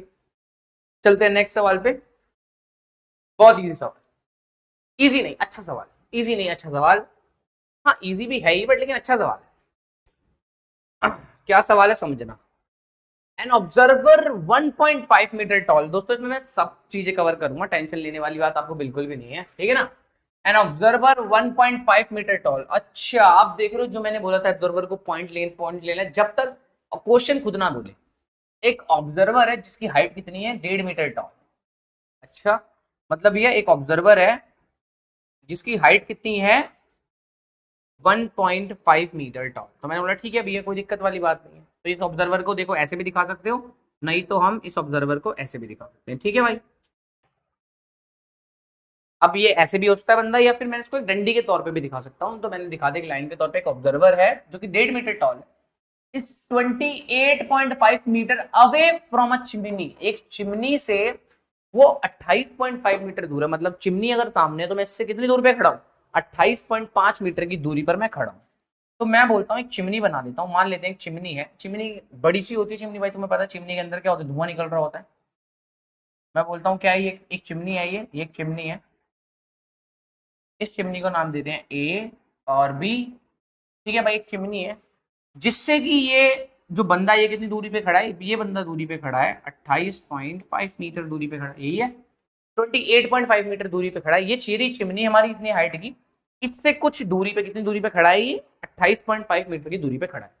आगे क्या बोल रहा है, the angle of elevation of the top of the chimney. अच्छा मतलब ये जो ऑब्जर्वर है ये अब कहां देखेगा, ये चिमनी के टॉप पर देखेगा। मतलब इस टॉप का, चिमनी के जो टॉप का है, टॉप ऑफ द चिमनी, उसका एंगल ऑफ एलिवेशन कितना है फ्रॉम हर आइज 45 डिग्री। मतलब इस चिमनी के जो ये वाला पॉइंट है, इस पॉइंट को जब इस ऑब्जर्वर ने देखा, ध्यान देना भाई, ये रहा ऑब्जर्वर, तो मैंने ऑब्जर्वर को ऐसे बनाया इस डंडी की तरह। जब ये ऑब्जर्वर इस चिमनी के इस टॉप को देखेगा तो इसका एंगल ऑफ एलिवेशन कितना होगा भैया, एंगल ऑफ एलिवेशन होगा 45 डिग्री। अब एक बात बताओ, एंगल ऑफ जो एलिवेशन होता है ये तो क्या होगा, लाइन ऑफ साइट, इसी नजर से देख रहा है भैया। अब लाइन ऑफ साइट के बाद किसके बीच में एंगल बनता है, हॉरिजॉन्टल लाइन। हॉरिजॉन्टल लाइन कहां बनती है, ऑब्जर्वर के पॉइंट पे बनती है, कि भैया जिस जगह ऑब्जर्वर के पॉइंट है तो ये भी ऑब्जर्वर का पॉइंट है। अब इसी जगह हॉरिजॉन्टल लाइन बनानी तो कुछ नहीं करना, ग्राउंड की पैरेलल लाइन ड्रॉ कर देनी है, तो ग्राउंड की पैरेलल लाइन ड्रॉ कर दी, इसी को क्या बोलोगे, हॉरिजॉन्टल लाइन। अब ये फिगर बन गई, क्या रहा, हॉरिजॉन्टल लाइन और लाइन ऑफ साइट के बीच का ही तो एंगल क्या होता है भैया, एंगल ऑफ एलिवेशन। ये एंगल कितना दे रखा है, 45 डिग्री दे रखा है। कितना दे रखा है भाई, 45 डिग्री आपको दे रखा है। उसके बाद कहता what is the height of the chimney, कहता चिमनी की हाइट कितनी है। अरे भाई चिमनी की हाइट तो पूरी है, ए से भी, जमीन से लेकर ऊपर तक है। अब मैं यहां से उसके टॉप को देख रहा हूं, तो मुझे चिमनी की हाइट निकालनी भी, पूरी की पूरी हाइट ये वाली कितनी होगी, यही तो हाइट निकालनी है पूरी की पूरी। अब मैंने बोला भैया ये हाइट से पहले अच्छा ये बताओ ये कितनी है, ये वाली साइड 1.5 मीटर, ये 1.5 है, तो ये भी कितनी होगी,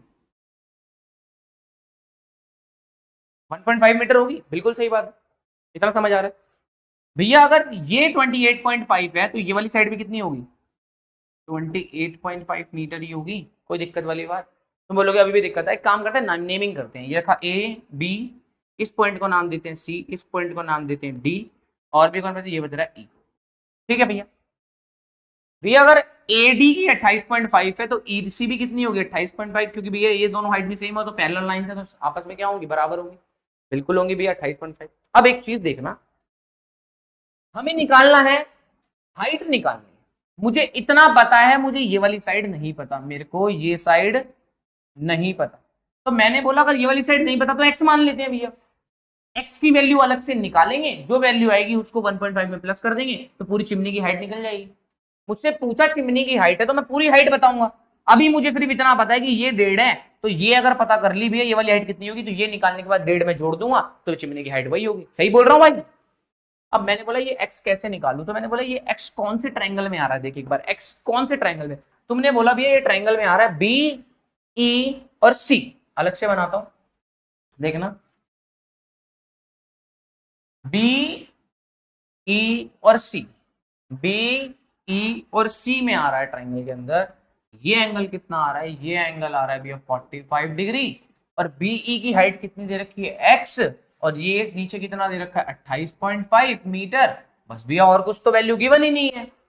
अब मैंने तो तुम्हें एक ही चीज सिखाई है कि भैया अगर कभी भी एक साइड और एक एंगल मिल जाए तो पूरे ट्रायंगल का झोल खत्म हो जाएगा, पूरे ट्रायंगल के बारे में कुछ भी बता सकते हैं। तो देखो तो सही, क्या एक साइड मिल गई, मिल गई, क्या एक एंगल मिल गया, मिल गया, तो इट मींस भैया ये भी बता दोगे, बता देंगे भाई, कोई दिक्कत वाली बात नहीं है, कोई दिक्कत परेशानी बिल्कुल नहीं होगी।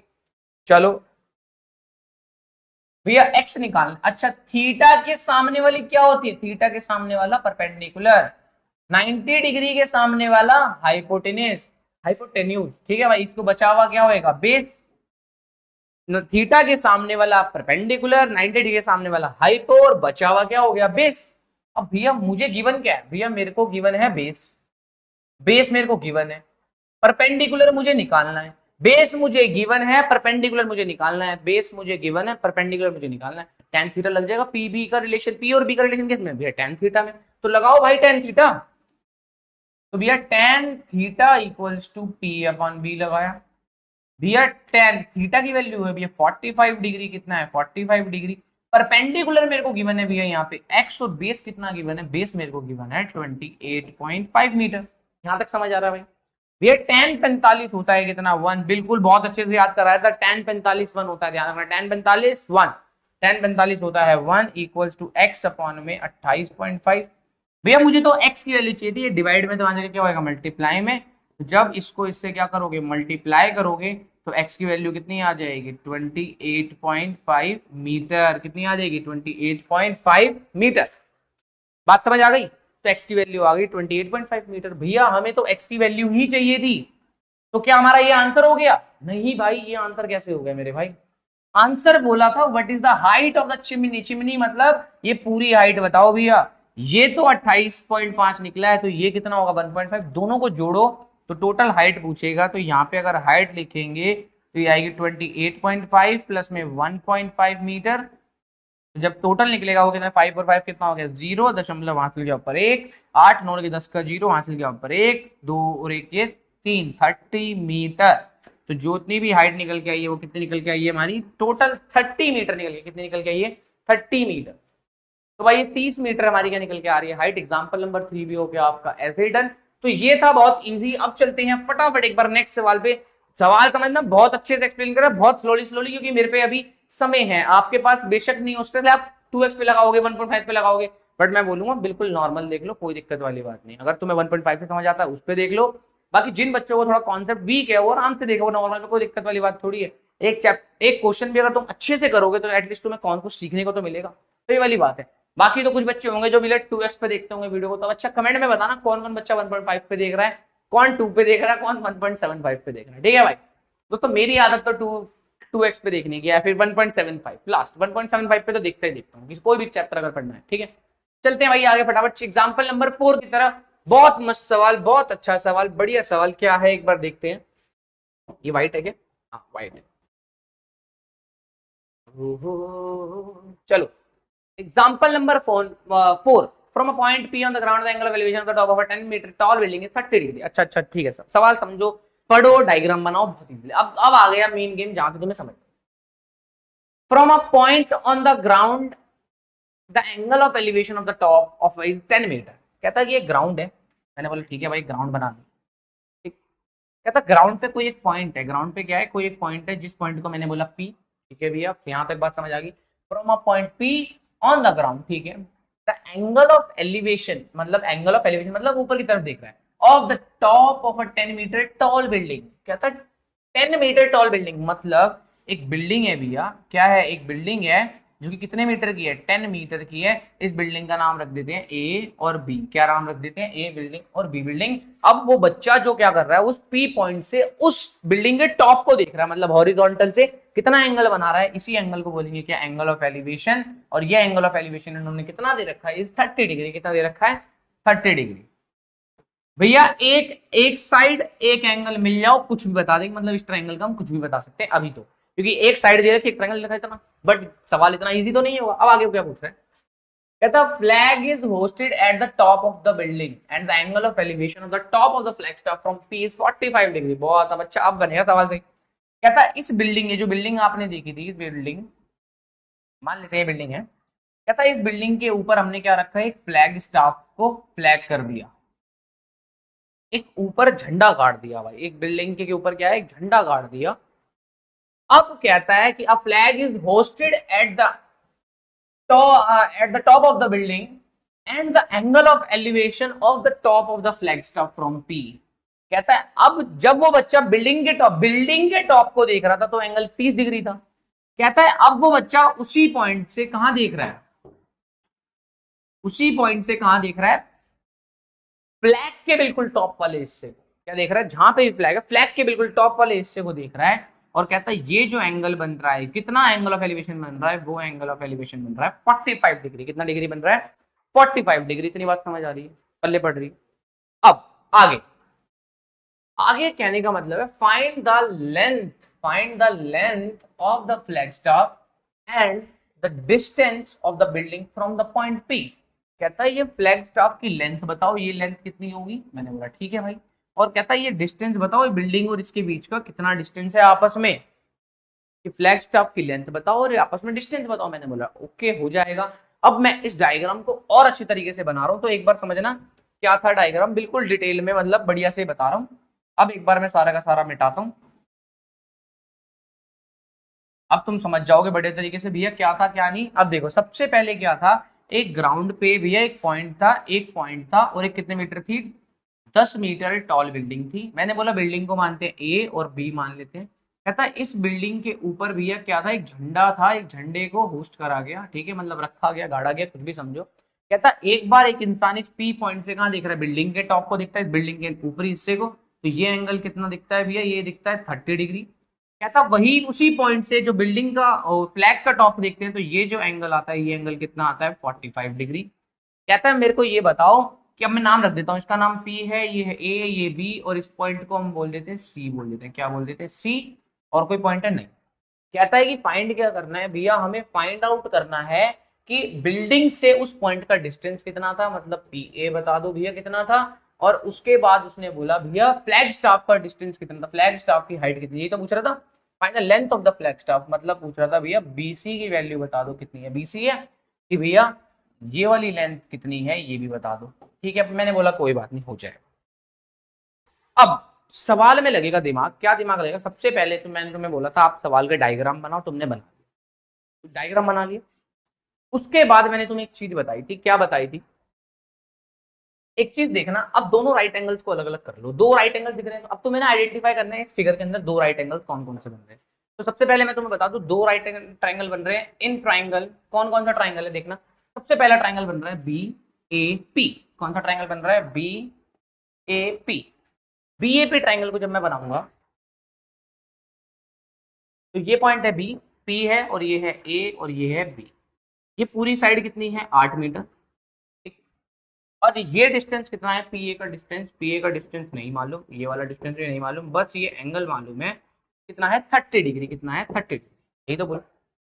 जब तुम इस वाले राइट एंगल ट्राइंगल के अंदर देखते हो तो तुम्हें एक चीज दिखाई देती है कि भैया ये जो डिस्टेंस है पी ए, ये भी तो सवाल में निकालने के लिए बोला है ना, बोला तो the distance of the building from the point P, कि बिल्डिंग का डिस्टेंस निकालना पॉइंट से। तो मैंने बोला ये डिस्टेंस तो निकल जाएगा। तुम बोल दो कैसे निकल जाएगा, क्योंकि भैया आपने एक चीज सिखाई थी, कोई भी एक साइड और कोई भी एक एंगल आपको किसी भी ट्रायंगल में दिख जाए, आप कोई सी भी साइड निकाल दोगे। तो मैंने बोला बिल्कुल सही सिखाई दी भाई। तूने बोला ठीक है भाई। भैया थीटा के सामने वाली साइड होती है परपेंडिकुलर, 90 डिग्री के सामने वाली साइड होती है हाइपोटेनियस, बची हुई साइड होती है भैया बेस। भैया मुझे तो ये निकालना है पीए, मुझे तो पीए निकालना है पीए। भाई पीए है बेस, बेस तुझे निकालना है, गिवन तुझे है परपेंडिकुलर, बेस तुझे निकालना है, गिवन है परपेंडिकुलर, सीधा सीधा समझ आ रहा है। पीबी का रिलेशन, पीबी का रिलेशन होता है तो टेन थीटा लगाते हैं, tan theta is equal to P upon B. अब आगे बढ़ो, वे थीटा की वैल्यू 30 डिग्री है तो टेन कितना आएगा 30 डिग्री इक्वल्स टू पी की वैल्यू है भैया, पी की वैल्यू है 8 मीटर। बेस मुझे नहीं मालूम, वही निकालना है तो रख देते हैं बेस का बेस। टेन 30 कितना आया भैया, टेन 30 की वैल्यू बताओ, टेन 30 की वैल्यू सीधी सीधी याद है 1/√3 और ये हो गया 8 अपॉन में बेस की वैल्यू आ गई। बिल्कुल सही बात है भाई, बेस आ गया। मुझे तो बेस निकालना था तो बेस को इधर भेज दो, √3 को इधर भेज दो, तो भैया बेस की वैल्यू कितनी आ गई है 8√3। और यही बेस किसके बराबर है भैया, यही तो बेस किसके बराबर है पी ए के, तो पी ए किसके बराबर आएगा भैया 8√3 मीटर। क्या मैंने पी ए का आंसर निकाल दिया कि भैया ये वाली साइड कितनी होगी, निकाल दिया, कोई दिक्कत वाली बात नहीं है भैया, ठीक है भैया आपने पीए निकाल दिया। अब आती है भैया कि फ्लैग स्टाफ की बारी, बताओ फ्लैग स्टाफ कितनी है। तो मैंने बोला था कोई भी ट्रायंगल निकालोगे उसके अंदर दो राइट एंगल ट्रायंगल आपको देखने, तो आपने पहला राइट एंगल ट्रायंगल तो कौन सा देखा बी ए पी, दूसरा कौन सा देखो, दूसरा मैंने बोला दूसरा राइट एंगल ट्रायंगल देखोगे तो देखना ये राइट एंगल ट्रायंगल दिख रहा है, किस किस को दिख रहा है वाली बात बताओ भाई, कि भैया ये हो गया सी, ये हो गया ए और ये हो गया पी, और इस पॉइंट पे कहीं ना कहीं भैया कुछ रखा हुआ था, वो क्या कितना पॉइंट रखा हुआ था बताओ बी। ये राइट एंगल बड़े वाला राइट एंगल ट्रायंगल दिख रहा है, तुम बड़ा दिख रहा है।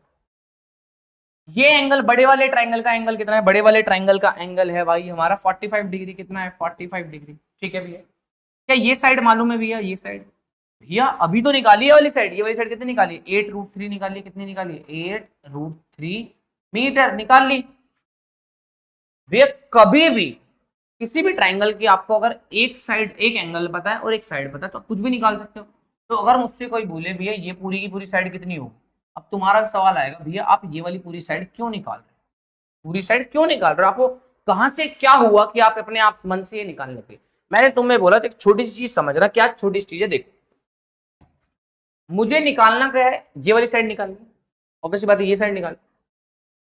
अगर मेरे को पूरी साइड पता है, अच्छा मेरे को 8 मीटर तो पहले से पता है ना, ये वाली साइड कितनी है, ये वाली साइड कितनी है 10 मीटर है ना, 10 पता है 8 पता है, और मैंने 8 लिख रखी है बट कितनी दे रखी है 10 दे रखी है क्या, ओ सॉरी चलो मैं सवाल में ही 8 कर देता हूँ, कितना कर देता हूँ 8 कर देता हूँ, तो यहाँ 8 मीटर रखो। अब 10 क्या करूँ, चेंज क्या करें, अब तुम रख लो नॉर्मल 10 रख 8 कर देते हैं, ठीक है तो समझना ये 8 मीटर, ठीक है भाई। अगर यही 8 मीटर है और ये निकालनी है तो मैंने बोला ये एक बार पिछले सवाल को याद करना, पिछले सवाल में क्या करा था, अगर मेरे को पूरी साइड पता लग जाए, ध्यान रखना अगर मेरे को ये पूरी साइड पता लग जाए और उसमें से मैं ये वाली साइड घटा दूं तो क्या ये बच जाएगा। तुमने बोला भैया चला थोड़ा सा दिमाग चला, मैं कह रहा हूं पूरी एसी साइड निकालो, एसी साइड निकालने के बाद ये बीसी इसमें से घटा दो तो क्या बीसी बन जाए, ओ क्या बोलते हैं बीए घटा दो तो क्या बीसी निकल जाएगा। तुमने बोला बात तो सही कर रहे हो भैया कि पहले पूरी साइड निकालो फिर 8 को माइनस कर दो, बचेगी जो साइड वही तो length of the flag staff है। तो तुमने बोला वही तो करना है, इसीलिए मैंने क्या करा पहले छोटे वाले ट्रायंगल में ये वाली निकाली, अब ये निकल गई तो इसकी मदद से ये पूरी साइड निकलेगी। अब पूरी जब निकलेगी तो पूरी साइड में से हम बीए को क्या कर देंगे घटा देंगे तो बच जाएगा बीसी, और बीसी चाहिए था अपने। तो मैंने बोला पहले तो ट्रायंगल में हमें थीटा के सामने वाली साइड होती है परपेंडिकुलर, ये पूरी साइड परपेंडिकुलर, ये पूरी साइड कितनी आएगी बेस। मुझे पी और बी के बीच में रिलेशन चाहिए, मुझे बेस पता है पी निकालना है तो भैया सीधा सीधा क्या करोगे tan 45 आएगा पी अपॉन बी, भैया tan 45 की वैल्यू होती है 1, पी की वैल्यू है भैया पी तो निकालना है तो ए सी की साइड निकालनी है डिवाइड में, भैया बेस की वैल्यू कितनी है 8√3 है भैया 8√3, तो भैया ए सी की वैल्यू कितनी आ गई है 8√3 मीटर, क्योंकि भैया ये डिवाइड में था इधर जाके मल्टीप्लाई, और किसी भी नंबर को 1 से मल्टीप्लाई करोगे तो वो नंबर सेम रहता है, तो AC is equal to 8√3 metre. भैया AC पूरी की पूरी साइड पता लग गई, ये है 8, अगर हम पूरी साइड में से ये 8 वाली साइड माइनस कर दे तो फ्लैग स्टॉप क्या आ जाएगी, बिल्कुल सही। तो अगर मुझसे कोई पूछे कि बताओ ये BC साइड कितने के बराबर होगी, तो मैंने बोला ये जो BC साइड है ना कुछ नहीं है, पूरी साइड लिखो, पूरी साइड कितनी है भैया AC, अगर AC में से तुम माइनस कर दो ये छोटी वाली साइड कितनी BA, कितनी माइनस कर दोगे BA, तो क्या मेरे को BC मिल जाएगी, हाँ भैया मिल जाएगी। अगर पूरी बड़ी साइड में से छोटी वाली साइड घटा दोगे तो BC मिलेगी, तो बड़ी साइड में से छोटी साइड घटाई तो BC मिलेगी, बिल्कुल सही। तो भैया जब BC निकालना होगा तो बड़ी साइड की लेंथ कितनी आई है 8√3 मीटर, इसमें से माइनस करना हुआ छोटी लाइन, छोटी लेंथ है 8, और जब सॉल्व करोगे तो 8 और 8 कॉमन आ गया, √3 - 1 मीटर। ये आया आपका सवाल। ठीक है भाई, क्लियर हुई पक्की बात? चलो बहुत अच्छी बात है। अगर आपको ये चीज क्लियर हो गई है, अब तुम बोलोगे भैया इसके अंदर एक चीज थी सवाल के अंदर, कहाँ? चलो ठीक है कोई बात नहीं, ऐसे कर लिया, ये प्रोसेस था, अच्छे से हो गया, समझ आ गया। चलो बढ़ते हैं नेक्स्ट सवाल की तरफ। नेक्स्ट सवाल अपना चलते हैं, रिमोट कहाँ है मेरा? चलो भाई नेक्स्ट सवाल एग्जांपल नंबर 5, बहुत अच्छा सवाल है। एग्जांपल नंबर 5 के बाद कौन सा सवाल है? एग्जांपल नंबर 6, उसके बाद सवाल स्टार्ट होंगे। चलो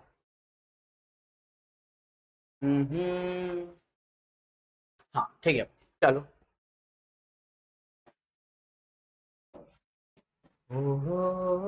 चलो भाई, the shadow of the tower standing on the level ground is found to be 40 metre longer when the सन's altitude is 30 degree when it is 60 degree, find the height of the tower. अच्छा, इस सवाल को करने से पहले तो एक चीज देखो, होता क्या है, कभी भी मान लो कोई एक ऑब्जेक्ट यहाँ पे रखा है, ठीक है, ये ऑब्जेक्ट रखा है, अगर इस ऑब्जेक्ट की शेडो इधर बन रही है, मान लो तो यहाँ पे सन है, सन से क्या आ रही होगी? शेडो आ रही होगी। भाई इतने हिस्से पे तो जब रेज आई तो टकरा के वापस चलेगी, तो इतने हिस्से की लाइट तो आगे गई नहीं, जा ही नहीं पाई। तो इतने हिस्से की लाइट जब आगे जा ही नहीं पाई तो यहां तक तो लाइट गई नहीं, तो लाइट गई कहाँ है? सीधा का सीधा इतने हिस्से पे तो लाइट गई है। अब इस पॉइंट से अगर होरिजन डालेंगे, इस पॉइंट से अगर होराइजन डालेंगे, तो ये जितना एंगल होता है इसे बोलते हैं सन का एल्टीट्यूड। क्या बोलते हैं? सन का एल्टीट्यूड। जब बेसिक भाषा में समझाओ ना, देखो सीधी सीधी बात, देखो अगर मैं तुम्हें सिंपल शब्दों में समझाऊं और ज्यादा, वैसे तो देखो अगर कॉम्प्लेक्स वाली चीज भी समझानी है तो वो भी आसान है। अगर सन से जो भी रेज इस पॉइंट पे गिर रही है, तो कोई भी अगर ऑब्जेक्ट यहाँ पे खड़ा है, जिस पॉइंट पे सन की रेज पे टकराएंगी उस पॉइंट पे हॉरिजॉन्टल डलेगा, तो ये जो एंगल होता है इसको बोलते हैं सन का एल्टीट्यूड। अब एक बात बताओ, ये हॉराइजन और ये रोड क्या होंगे? पैरेलल होंगे। क्या होंगे? पैरेलल। बिल्कुल सही बात है। ये बीच में क्या दिख रही है? तुम्हें ट्रांसवर्सल दिख रही है, ट्रांसवर्सल। जितना एंगल ये वाला होगा उतना ही एंगल क्या होगा? ये वाला होगा। इतनी बात समझ आ रही है? किस किस को ये वाली बात पल्ले पड़ रही है? अब एक बार मैं इसको अलग से बना के दिखाऊंगा तब तुम्हें समझ आएगा। देखना, ये वाला कि भैया जितना एंगल ये वाला थीटा होगा उतना ही एंगल ये वाला थीटा होगा।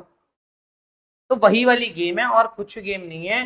क्या कि सन का एल्टीट्यूड, अगर तुम्हें कभी कोई बोले कि सन का एल्टीट्यूड है, सन का एल्टीट्यूड कुछ शैडो बना रहा है, सन का एल्टीट्यूड क्या बना रहा है? कुछ शैडो बना रहा है, तो कुछ मत करना। मान लेते हैं ये ऑब्जेक्ट है, इस ऑब्जेक्ट की शैडो बन रही है इधर, तो इस ऑब्जेक्ट की शैडो बनेगी इधर, और इसका एल्टीट्यूड सन बोले तो सन का एल्टीट्यूड होता है ये वाला एंगल। सन का एल्टीट्यूड कौन सा होगा? ये वाला एंगल। इस लाइन को जब यहाँ से जोड़ोगे सन खिरी आएंगी, तो इस एंगल को बोलते हैं सन का एल्टीट्यूड। ऐसे समझ सकते हो, ठीक है भाई? अब आगे सवाल पढ़ोगे, सवाल में और अच्छे से क्लियर हो जाएगा। ठीक है, क्या बोलता है? कहता है कि the shadow of a tower standing on a level ground. कहता है कि एक लेवल ग्राउंड है, मतलब एक ग्राउंड है। कह रहा इस ग्राउंड के ऊपर एक टावर है। क्या है? टावर। तो मैंने बोला ये रहा मेरा टावर, ठीक है, और टावर की हाइट दे रखी है, tower standing on level ground found to be 40 metre longer. अच्छा नहीं दे रखी। कहता है इस टावर की शैडो 40 मीटर क्या बनती है? ज्यादा बनती है। 40 मीटर क्या बनती है? ज्यादा बनती है। when the sun's altitude is 30 degree, then when it is 60 degree। वाह भाई वाह, 40 ज्यादा बनी जब सन का एंगल 60 से, जब sun's altitude is 30 degree, then when it is 60 degree. अच्छा भैया, ठीक है। कहता भैया इस सन की शैडो बनेगी। मैंने बोला बिल्कुल बनेगी। कह रहा इस सन की शैडो तब बनी, इतनी शैडो बनी जब यहाँ का एंगल कितना था? 60 डिग्री था। 60 डिग्री था तब, ठीक है। कहता जब यहाँ पे सन था, यहां से रेज आ रही होंगी और ये रेज आ रही थी, तो कुछ ना कुछ क्या बना होगा? एल्टीट्यूड। जितना एंगल ये था वही। कहता जब इसके एल्टीट्यूड 60 डिग्री पे था, सन का एल्टीट्यूड 60 डिग्री पे था, तब इसकी शैडो कुछ ना कुछ बनती थी। इसने नहीं बताया कितना बनती थी, बोला कुछ ना कुछ बनती थी। ठीक है भाई। कहता है जब सन घूम घाम के कितना हो गया? एल्टीट्यूड बनाने लगा 30 डिग्री। कितना बनाया? 30 डिग्री एल्टीट्यूड बनाया। तो कह रहा जितनी इसकी पहले शैडो बनती थी उससे, कहता 40 मीटर क्या हुई? ज्यादा बनी। क्या बनी? 40 मीटर ज्यादा। समझना, अगर यहाँ पे एक ये पेन रखा है, इस पेन से सन की शैडो बनी, पहले नॉर्मल शैडो इतनी बन रही थी, तो एंगल कितना था? 60 डिग्री। कहता जैसे ही एंगल 60 डिग्री से कहा हुआ 30 डिग्री का हुआ, तो ये शैडो कितनी हो गई? 40 मीटर ज्यादा हुई। अब आधे बच्चों को समझ नहीं होगा 60 30 ये कैसे एंगल हो गए। एक चीज समझना, ध्यान रखना, मान लेते हैं एक पॉइंट है, इस पॉइंट से आप एक बिल्डिंग को देख रहे हो, इस पॉइंट से आप एक क्या देख रहे हो, बिल्डिंग को देख रहे हो। अगर इस पॉइंट से बिल्डिंग को देखोगे तो ये वाला एंगल क्या होगा, θ1 कुछ ना कुछ एंगल होगा। मान लो मैं यहाँ से कोई बिल्डिंग देख रहा हूँ, देख रहा हूँ, अब मैं क्या कर रहा हूँ, उस बिल्डिंग के पास चल रहा हूँ, उस बिल्डिंग को देख रहा हूँ, उस बिल्डिंग के टॉप पे चल रहा हूँ, उस बिल्डिंग को आगे तक देख रहा हूँ। मतलब जैसे जैसे पॉइंट आगे बढ़ रहा है, आगे बढ़ रहा है, और ये बिल्डिंग को ऊपर ही देख रहा है, ये एंगल θ2 आया। और जब ये पॉइंट को यहाँ से यहाँ देख रहा है तो ये एंगल क्या आया, θ3 आया। मैं तुमसे ये जानना चाहता हूँ, इनमें से बताओ सबसे बड़ा एंगल कौन सा होगा और सबसे छोटा एंगल कौन सा होगा। नॉर्मल खुद भी फील करके देखो, आप एक बिल्डिंग को देख रहे हो, अच्छा देख रहे हो, अब उस बिल्डिंग के पास जा रहे हो, जा रहे हो, जा रहे हो, जा रहे हो, जा रहे हो, जा रहे हो, उसका टॉप देखे जा रहे हो, देखे जा रहे हो, टॉप देखे जा रहे हो, देखे जा रहे हो। मतलब जैसे जैसे आप बिल्डिंग के आगे जाओगे आपका ये एंगल क्या हो रहा होगा, देखने का एलिवेशन का एंगल, गर्दन क्या हो रही होगी, घूम रही होगी।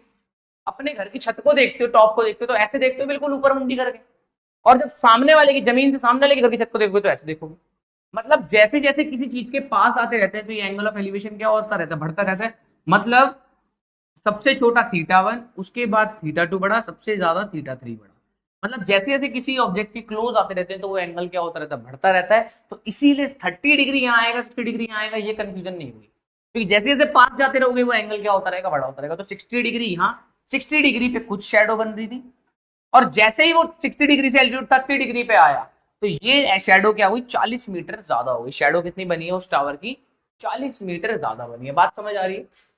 Find the height of the tower, कह रहा है कि ये जो टावर है ना, ये टावर, इसको नाम दे देते हैं अलग अलग पॉइंट को, अलग कलर से भी बना देता हूं, ठीक है भाई। ये एक पॉइंट हो गया, दिखाई दे रहा है, नहीं दिखाई दे रहा, कोई दिक्कत नहीं, दिखाई नहीं दे रहा। ये आया 60 डिग्री, ये आया 30 डिग्री। इस पॉइंट का नाम देते हैं A B C and D, ठीक है भाई। अब तुम्हें सवाल समझ नहीं आ रहा भैया, ये सवाल पर लेने पड़े, सवाल में तो कोई डाटा ही नहीं गिवन है भैया, क्या करेंगे, कुछ नहीं करेंगे। लगाओ कॉन्सेप्ट जो सिखा रखा है, अप्रोच बताई थी, जो अप्रोच बताई थी अप्रोच लगानी, और कुछ नहीं करना भैया। मेरे को ये टावर की दे रखा है, टावर ही तो है, टावर की हाइट पता है, इन्होंने मुझे हाइट ऑफ द टावर, तो मैंने बोला कि टावर की हाइट को एच मान लो, टावर की हाइट को एच मान लेते हैं। और भैया ये मुझे नहीं पता, ये वाले मुझे ये तो नहीं पता ना, इसको एक्स मान लेते हैं, मुझे ये भी तो नहीं पता, इसको एक्स मान लेते। टावर की हाइट को एच मान लिया, इसको मान लिया एक्स। तो मैंने तुम्हें एक चीज बताया, पहले डायग्राम बनाओ, तुमने बता दिया। उसके बाद मैंने बोलता राइट एंगल ट्रायंगल को सेपरेट कर दो, दो राइट एंगल ट्रायंगल ढूंढो और सेपरेट कर दो। तुमने बोला भैया एक राइट एंगल ट्रायंगल दिख गया ए बी सी, कौन सा ट्रायंगल दिख गया, ए बी सी, इसमें से ये 90 डिग्री है, और भैया ये एच है, ये एक्स है, और ये एंगल कितना है 60 डिग्री। इतना समझ आ रहा है सबको भाई। अब ये 60 डिग्री है तो थीटा के सामने वाला क्या होगा भैया, भैया ये तो होगा परपेंडिकुलर, ये होगा बेस, और 90 डिग्री के सामने वाला होगा हाइपोटेन्यूस। क्या एक ट्रायंगल हमने देख लिया, बिल्कुल सही देख लिया। अब दूसरा ट्रायंगल हमें क्या होना है, बनाना है, दूसरा ट्रायंगल बनाते हैं। अब दूसरा राइट एंगल ट्रायंगल मैं जब आइडेंटिफाई करने गया, मैंने बोला यार एक तो मेरे को छोटा वाला दिख गया और एक मेरे को दिख गया बड़े वाला ट्रायंगल दिख रहा है, बड़ा अलग से दिख रहा है भैया। क्या एक ट्रायंगल दिख रहा है मेरे को बड़ा अलग से, ये दिख गया, जिसमें भैया ये साइड तो टावर की हाइट ही है, इसमें लिखा ए बी एंड लास्ट में पॉइंट डी, ये तो एच ही है।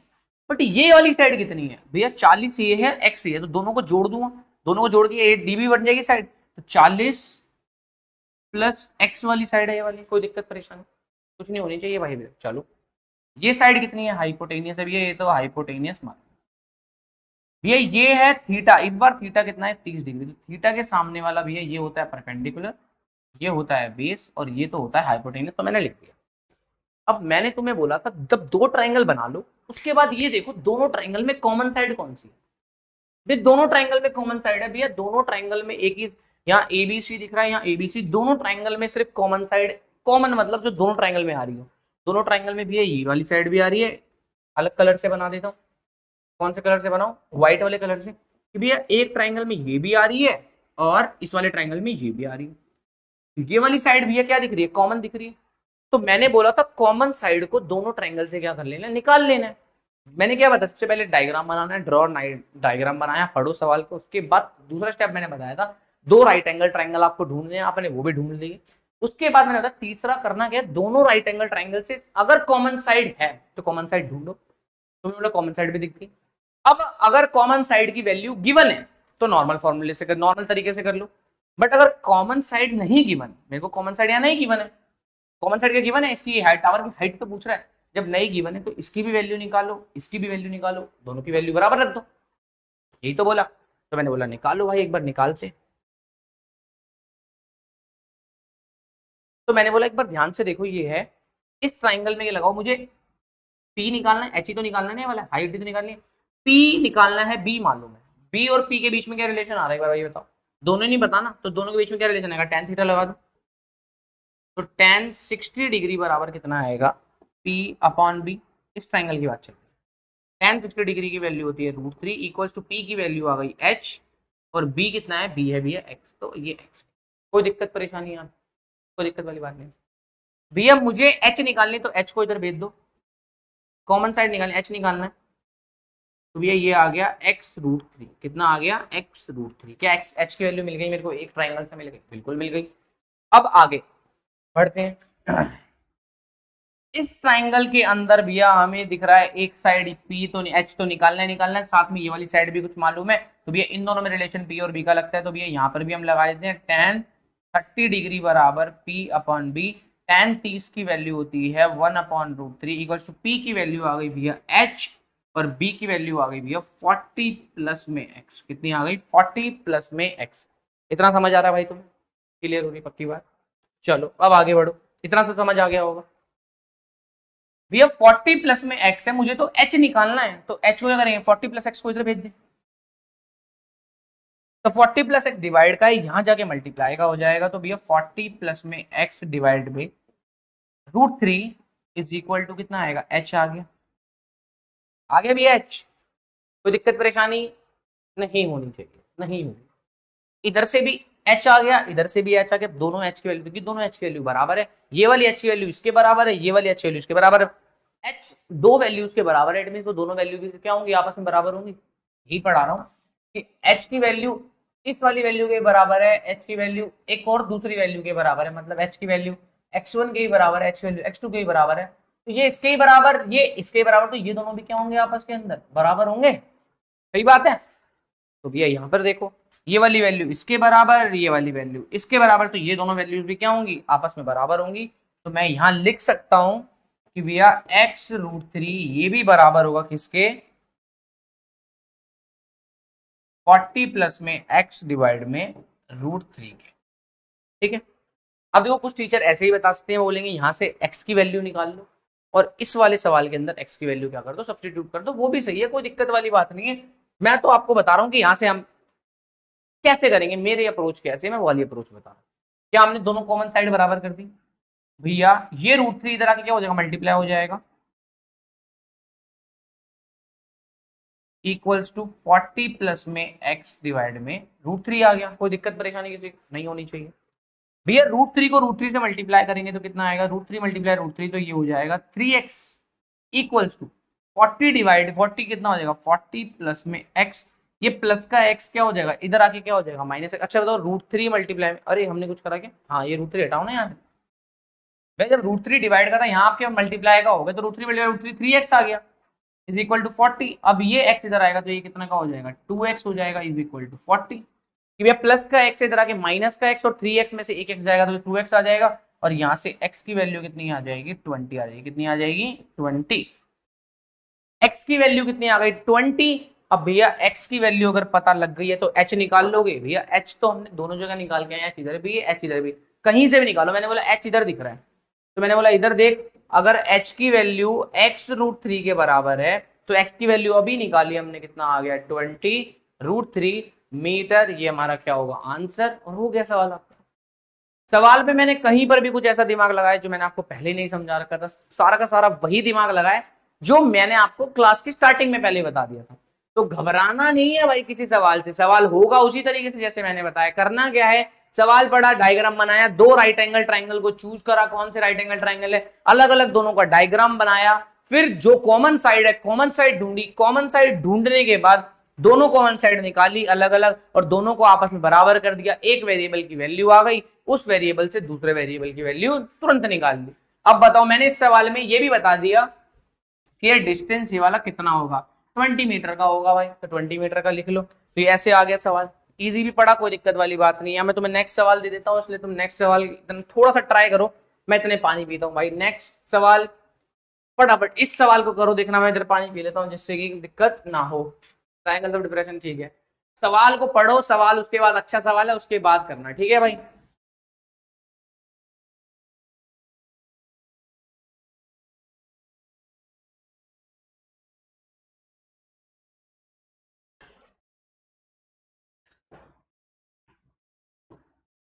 अच्छा एक चीज और, मैं भी देख लेता हूँ, मैं कहीं मेरी वीडियो में आवाज तो गायब नहीं हो गई है क्या? मेरी वीडियो में आवाज चल रही है?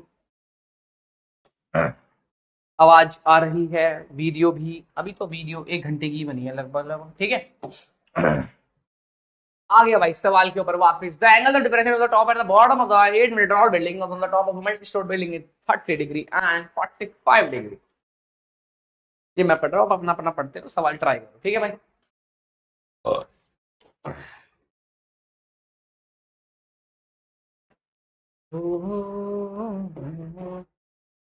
चमक रहा है ज्यादा भाई ये तो। चलो भाई,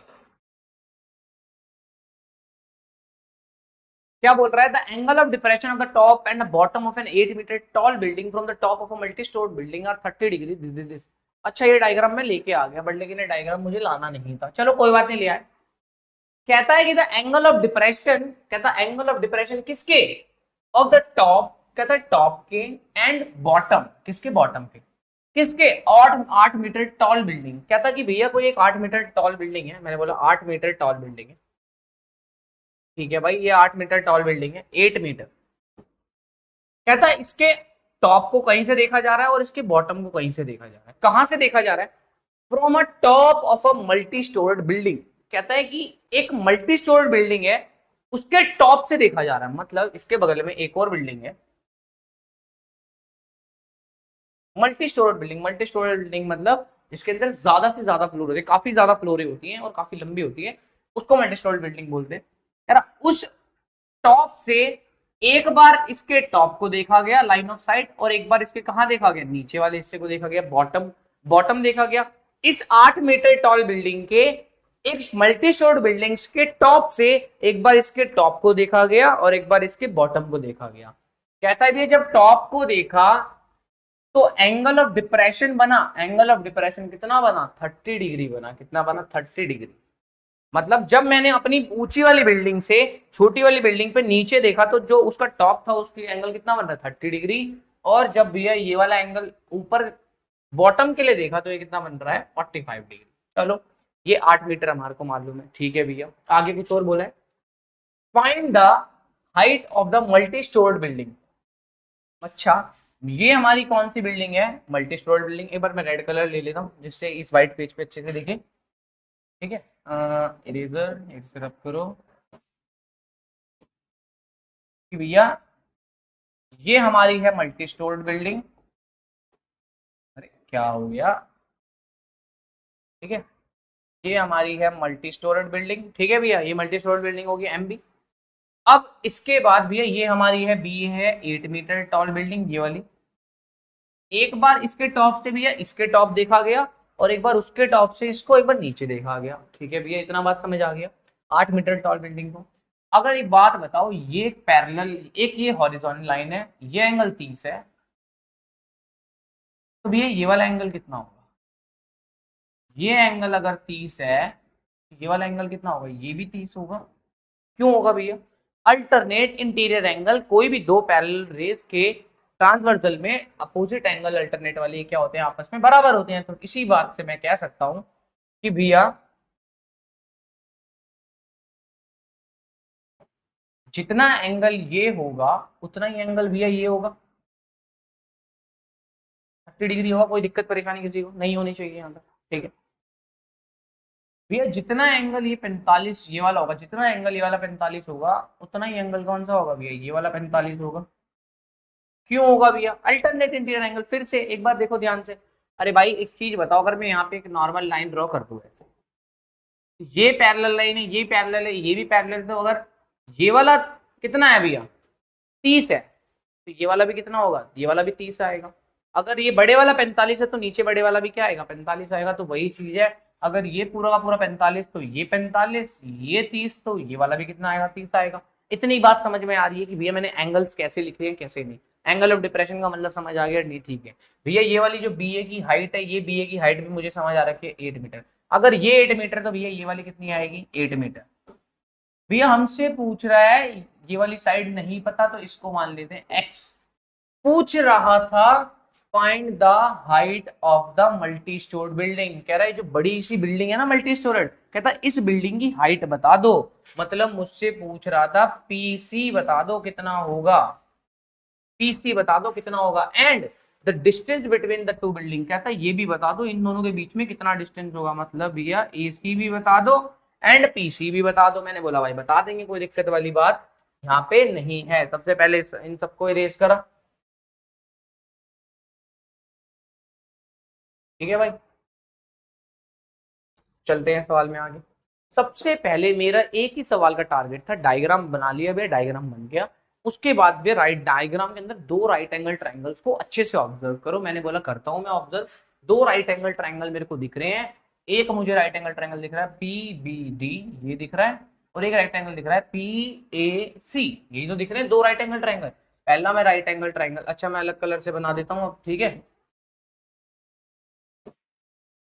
पहला राइट एंगल ट्रायंगल दिख रहा है भैया मेरे को ये वाला, इसके अंदर ये है भैया P और दूसरा है DB, ये कितना है D और ये है B।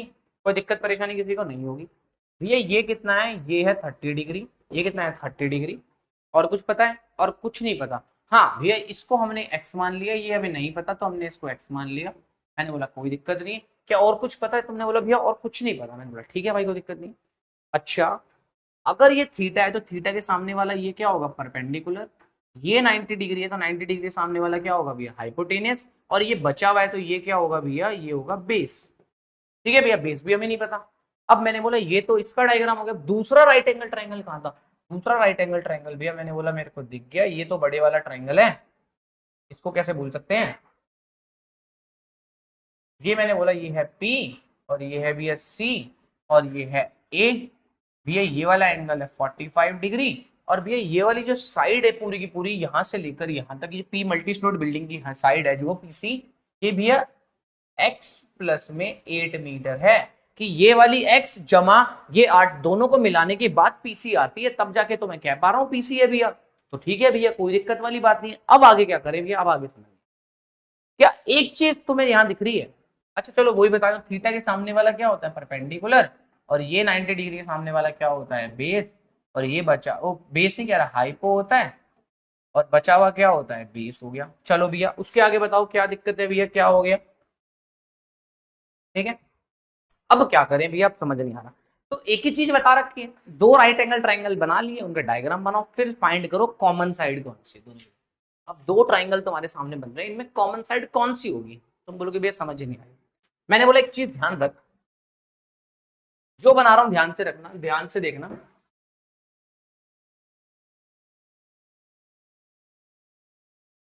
क्या ये वाली साइड और ये वाली साइड आपस में बराबर होंगी। इस बात पर कौन कौन बच्चा मुझसे एग्री करता है, फटाफट एक बार जोर से बताओ। क्या ये वाली साइड और ये वाली साइड आपस में बराबर होंगी। मतलब भैया जो BD साइड है वो AC के बराबर होगी, बिल्कुल होगी भैया। तो भाई क्या है ये, चलना रहा भाई। ठीक है हम जानते हैं कि भैया BD जो साइड है, BD और AC साइड क्या होंगी, आपस के अंदर बराबर। मतलब बेस और बेस दोनों का ट्रायंगल क्या होगा, बराबर ही तो होगा। तो इसका मतलब कॉमन साइड बोलूं या दोनों का बेस बोलूं, दोनों क्या होंगे भैया, आपस में बराबर होंगे। बोला बात तो सही है भैया बिल्कुल। तो मैंने बोला जो भी साइड कॉमन होती है उन साइड को क्या निकाल लो अलग अलग ट्रायंगल से। तो मतलब इसका भी बेस निकाल लो और इसका भी बेस निकाल लो, दोनों को बराबर रख दो। भैया बात बिल्कुल सही बोल दी।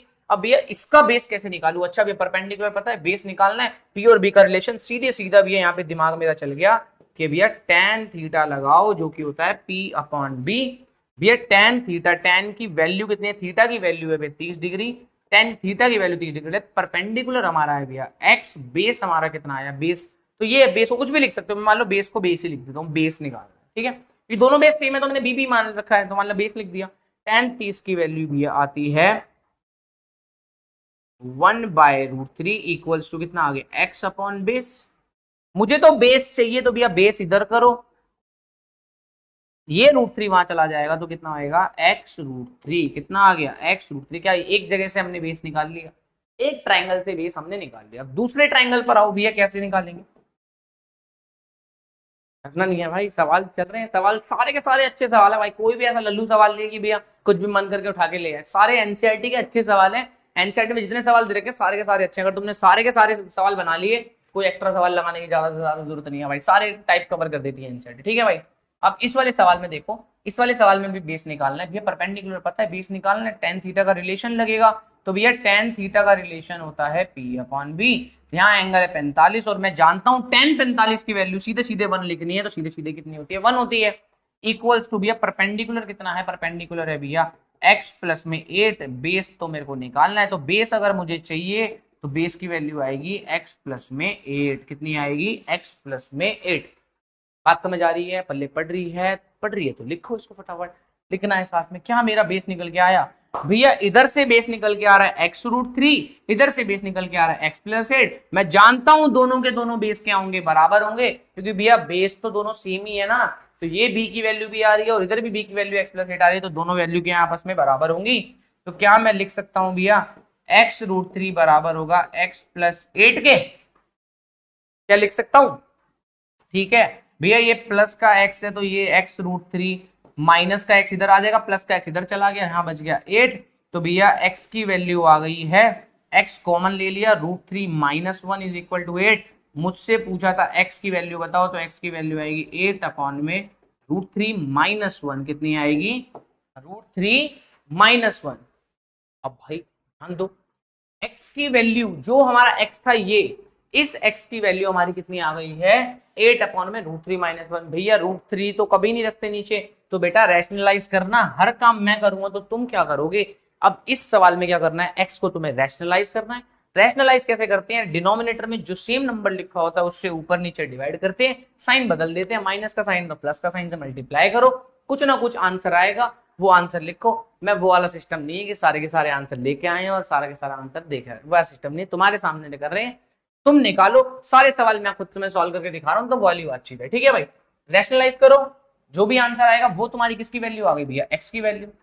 अब अगर हमें मल्टी स्टोर बिल्डिंग की हाइट चाहिए, तो भैया इस x की वैल्यू में 8 मीटर जोड़ दो, तो जितनी भी वैल्यू आएगी उसमें अगर तुम्हें पीसी हाइट निकालनी है तो कुछ नहीं करना, जितनी भी भैया हमारी हाइट आ रही है, तो मान लेते हैं कुछ भी आया, उस पूरे के अंदर 8 मीटर एक्स्ट्रा जोड़ दोगे, वो होगी हमारी किसकी हाइट, पीसी की हाइट हो जाएगी। अब पीसी निकल गया भैया, ये बेस कैसे होगा, बेस तो बता दो, बेस कितना होगा, पीसी तो निकल गया।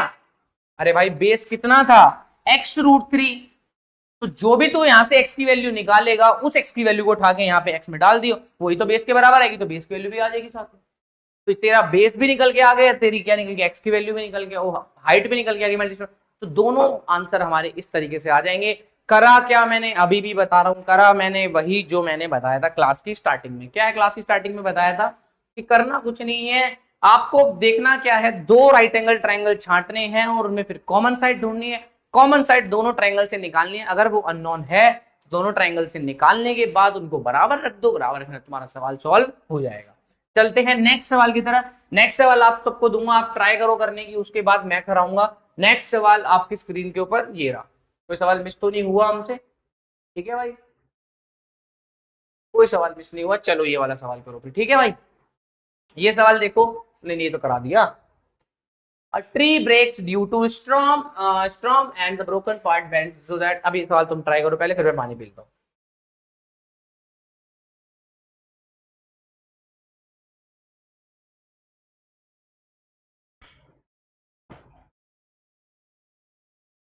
चलते हैं आगे, कहां पे आगे, यहाँ पे देखो।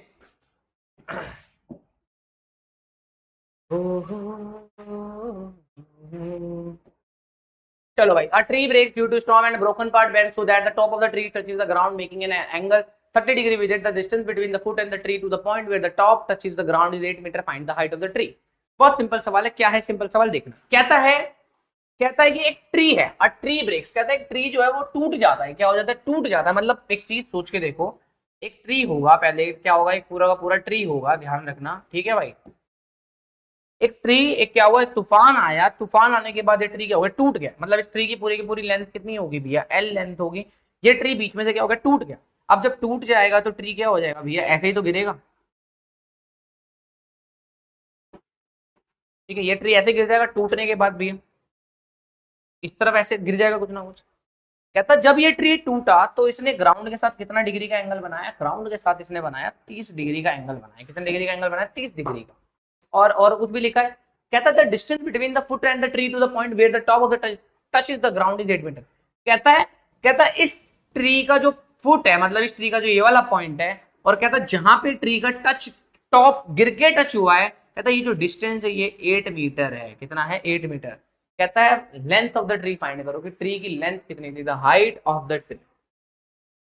चलो ये तो रैंडम डायग्राम था, अब अच्छा सा डायग्राम बनाते हैं बढ़िया से। एक ग्राउंड होगा, ग्राउंड के ऊपर एक ट्री था, पहले एक ट्री था, ठीक है भाई। इस ट्री की लेंथ को मैं बोल देता हूं एल लेंथ है। ट्री की लेंथ क्या है, एल लेंथ, पूरी लेंथ ट्री की एल। हुआ क्या, गलती से भैया ट्री टूटा, और टूटने के बाद क्या हो गया भैया, ट्री ऐसे जमीन पे ऐसे टच हो गया। ट्री टूटने के बाद जमीन पे टच हो गया, मतलब अब ट्री की लेंथ कौन सी है देखना। ट्री की लेंथ बना दे रहा हूं मैं अलग कलर से। अब ट्री की जो लेंथ है वो है ये वाली साइड और ये वाली साइड, दोनों जुड़ गए क्योंकि सेम ट्री है ना। यही तो टूट के गिरेगा, तो टूट के गिरेगा तो भैया लेंथ तो यही रहेगी पूरी की पूरी, ये वाली साइड और ये वाली साइड दोनों लेंथ रहेंगे।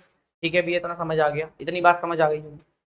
जब ये गिरा तो इसने एंगल आपस में कितना बनाया ग्राउंड के साथ, 30 डिग्री का। और इसके फुट से लेकर इसके टॉप तक का ये डिस्टेंस कितना है, 8 मीटर। कहता हाइट बताओ, मतलब ये वाली साइड बताओ, तो इस साइड को मान लो तो कुछ भी मान लो x, और इस वाली साइड को मान लो y। कहता है ये भी बताओ और ये भी बताओ। मैंने बोला बता देंगे, चलो ये x और y भी क्यों मानना, हम उस वो बता देंगे। कहता है ये वाली ट्री की हाइट बताओ। मैंने बोला ट्री की हाइट तो भाई ये ब्लू कलर में दिख रही है वही है, मतलब ये वाली साइड भी निकालनी है, ये वाली साइड भी निकालनी है, दोनों को जोड़ूंगा तभी तो ट्री की हाइट बनेगी। तो बात तो सही बोल रहे भैया। तो होगा क्या, एक एंगल गिवन है, एक साइड गिवन है, तो इसकी मदद से मैं ये वाली साइड भी निकाल सकता हूँ, ये वाली भी निकाल सकता हूँ। भैया थीटा के सामने वाली साइड होती है परपेंडिकुलर, भैया 90 डिग्री के सामने वाली साइड होती है हाइपोटेनस। तो भैया हाइपोटेनस निकालनी है, और क्या निकालना है, परपेंडिकुलर निकालना है, और लास्ट में फिर क्या कर देना है, दोनों को जोड़ देना है। तो मैंने बोला भाई ये तो बात पॉसिबल है, मतलब मुझे गिवन क्या है, मुझे गिवन है बेस गिवन है, बेस गिवन है, परपेंडिकुलर निकालना है। तो सीधा सीधा दिखाना आ गया भैया, tan 30 डिग्री लगेगा। कितना लगेगा, tan theta 30 degree, perpendicular upon में बेस। tan 30 होता है भैया 1/√3, 1/√3, और परपेंडिकुलर मुझे निकालना है, बेस मुझे गिवन है कितना, 8। तो परपेंडिकुलर निकालने के लिए भैया बेस p को यहीं रखना पड़ेगा। 8 डिवाइड का है तो इधर जाके मल्टीप्लाई का हो जाएगा, तो 8 डिवाइड में कितना आ जाएगा, √3। रैशनलाइज करो, √3 को √3 से डिवाइड करो, तो ये आ गया 8 √3 डिवाइड में 3। ये p की आ गई क्या वैल्यू, मीटर। ये परपेंडिकुलर आ गया, मतलब यहां से लेकर यहां तक की हाइट कितनी आई है, 8 √3 डिवाइड में 3। कोई दिक्कत परेशानी किसी को नहीं होनी चाहिए, क्योंकि अभी तक सब इजी चल रहा है। अब आते हैं भैया हाइपोटेनस निकालनी है। हाइपोटेनस निकालनी है, मुझे पता है बेस, मुझे बेस मालूम है, मुझे हाइपोटेनस निकालनी है। भैया मुझे बेस मालूम है, मुझे हाइपोटेनस निकालनी है। कॉस थीटा दिखता है सीधा सीधा, तो कॉस कितना लगाऊं, कॉस 30 डिग्री लगाऊं तो कितना आएगा, b/h आएगा। कॉस 30 कितना होता है भैया, कॉस 30 तो कभी याद ही नहीं करा हमने, तो साइन का दिमाग में रखा है। साइन का जो 60 होता है वही कॉस का 30 होता है, तो साइन का 60 होता है √3/2 इक्वल्स टू बेस कितना है, बेस मुझे गिवन है भैया 8। हाइपोटेनस निकालने, हाइपोटेनस नहीं मालूम तो हाइपोटेनस को यहाँ रखो। हाइपोटेनस निकालने के लिए भैया ये मल्टीवाइड का यहाँ जगह मल्टीप्लाई में 2 चला जाएगा ऊपर, √3 चला जाएगा नीचे, तो 2 चला गया ऊपर, √3 चला गया नीचे। तो आंसर देखो कितना आता है हाइपोटेनस का, हाइपोटेनस बराबर आएगा 16/√3। मैंने बोला √3 कभी नहीं रखते, तो रैशनलाइज करके √3 दोनों में मल्टीप्लाई, तो h is equal to 16/3 multiply में √3 मीटर। अब भैया हाइपोटेनस ये भी निकल गई, ये निकल के आ रही है भैया मेरी, कितनी निकल के आ रही है, 16√3/3 मीटर। अब भैया इन्होंने सवाल में तो हमसे ट्री की हाइट पूछी है, अगर ट्री की हाइट पूछी है तो ट्री की हाइट कितनी होती है, ये प्लस ये दोनों का सम, तो भैया पी और एच का सम कर दूंगा तो क्या मिल जाएगी मेरे को, ट्री हाइट ऑफ ट्री मिल जाएगी। तो height of tree will be equal to perpendicular plus में हाइपोटेनियस। तो परपेंडिकुलर मेरा था कितना, 8√3 डिवाइड में 3 प्लस में ये था 16√3 डिवाइड में 3। जब दोनों को जब मैं सम करूंगा, नीचे बेस सेम है तो 3 का 3 रहेगा, 8 और 16 कितना हो जाएगा, 16 और 8, 16 और 4 होता है 20, 20 और 4 कितना हो जाएगा 24√3। भैया 8 या 24 होता है तो 3 अट्ठे कितना हो जाएगा 24, 3 निम 27 होता है, ठीक है भाई, 3 अट्ठे 24, तो कितना आएगा √3 मीटर। तो ट्री की हाइट मतलब ये ब्लू कलर वाले की जो हाइट है ये कितनी होएगी 8√3, कितना होगा 8√3। आपका आंसर निकल कर आ चुका है और ये है आपका आंसर क्वेश्चन नंबर 2 का, ठीक है भाई। नेक्स्ट सवाल पे चलते हैं। नेक्स्ट सवाल बहुत अच्छा सवाल है, देखना कौन से सवाल के बारे में बात कर रहा हूं मैं। सवाल पे चलते हैं, देखो भाई आ गया 1.5 metre tall boy standing at some distance from 30 metre tall building, the angle of elevation was height of the top of the building. समझा देखना क्या कहता है। एक 1.5 मीटर टॉल लड़का है, कहता है अच्छा ठीक है, मैंने बोला कि एक लड़का है भाई 1. अब देखो मैं डायग्राम ऐसे ही बनाऊंगा भाई, जैसे बनाना डायग्राम को मैं राइट साइड बनाता हूँ जिससे कि यहाँ से चीजें सारी की सारी इस तरह सॉल्व हो जाए। कहता है एक 1.5 मीटर टॉल लड़का है, मैंने बोला ठीक है भाई एक 1.5 मीटर टॉल लड़का है, तो मैंने इस लड़के को ऐसे बना दिया, ये कितना है 1.5 मीटर टॉल है, एक पॉइंट ये बना दिया, एक पॉइंट ये बना दिया, कोई दिक्कत परेशानी किसी को नहीं। कहता है standing at some distance from a 30 metre tall building, कहता है 30 मीटर टॉल बिल्डिंग सामने खड़ी है, उससे कुछ दूरी पर मैं खड़ा हूं, एक 1.5 मीटर टॉल लंबा लड़का है, तो मैंने 1.5 मीटर मान लेता हूं मैं हूं, मान लेते मैं हूं, ठीक है। और उसके बाद मैं खड़ा हूं कितने, कुछ डिस्टेंस पे खड़ा हूं, कहां से, ग्राउंड पर ही तो होगी बिल्डिंग। एक 30 मीटर टॉल बिल्डिंग है, कितने मीटर टॉल बिल्डिंग है 30 मीटर टॉल है बिल्डिंग। अब आगे कहता है the angle of elevation from his eyes to the top of the building, कहता है मैं अपनी आंखों से उस बिल्डिंग के टॉप को देख रहा हूं तो एंगल ऑफ एलिवेशन बन रहा होगा। मैंने बोला भाई ठीक है इस बिल्डिंग को देख रहा हूं, एक बार इरेज,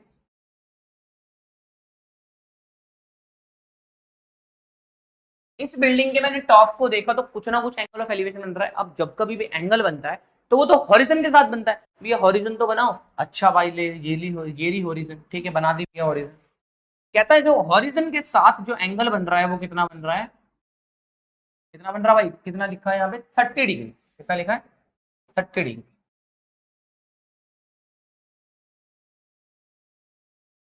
ठीक है। और आगे बोल रहा है 30 डिग्री बन रहा है, is increases from 30 to 60 degree as he walks towards the building. कहता है कि अभी जो मैं 1.5 मीटर टॉल लंबा लड़का बिल्डिंग के टॉप को देख रहा हूँ कुछ धीरे से, अभी एंगल 30 डिग्री बन रहा है, धीरे धीरे मैं बिल्डिंग के पास में जा रहा हूँ, तो मेरा जो लाइन ऑफ साइट का जो एंगल ऑफ एलिवेशन बन रहा है वो कितना बन गया 60 डिग्री बन गया। मतलब मैं थोड़ा डिस्टेंस को चला, चलने के बाद मान लेते हैं मैं इस पॉइंट पर आ गया, मान लेते हैं मैं इस पॉइंट पर आ गया,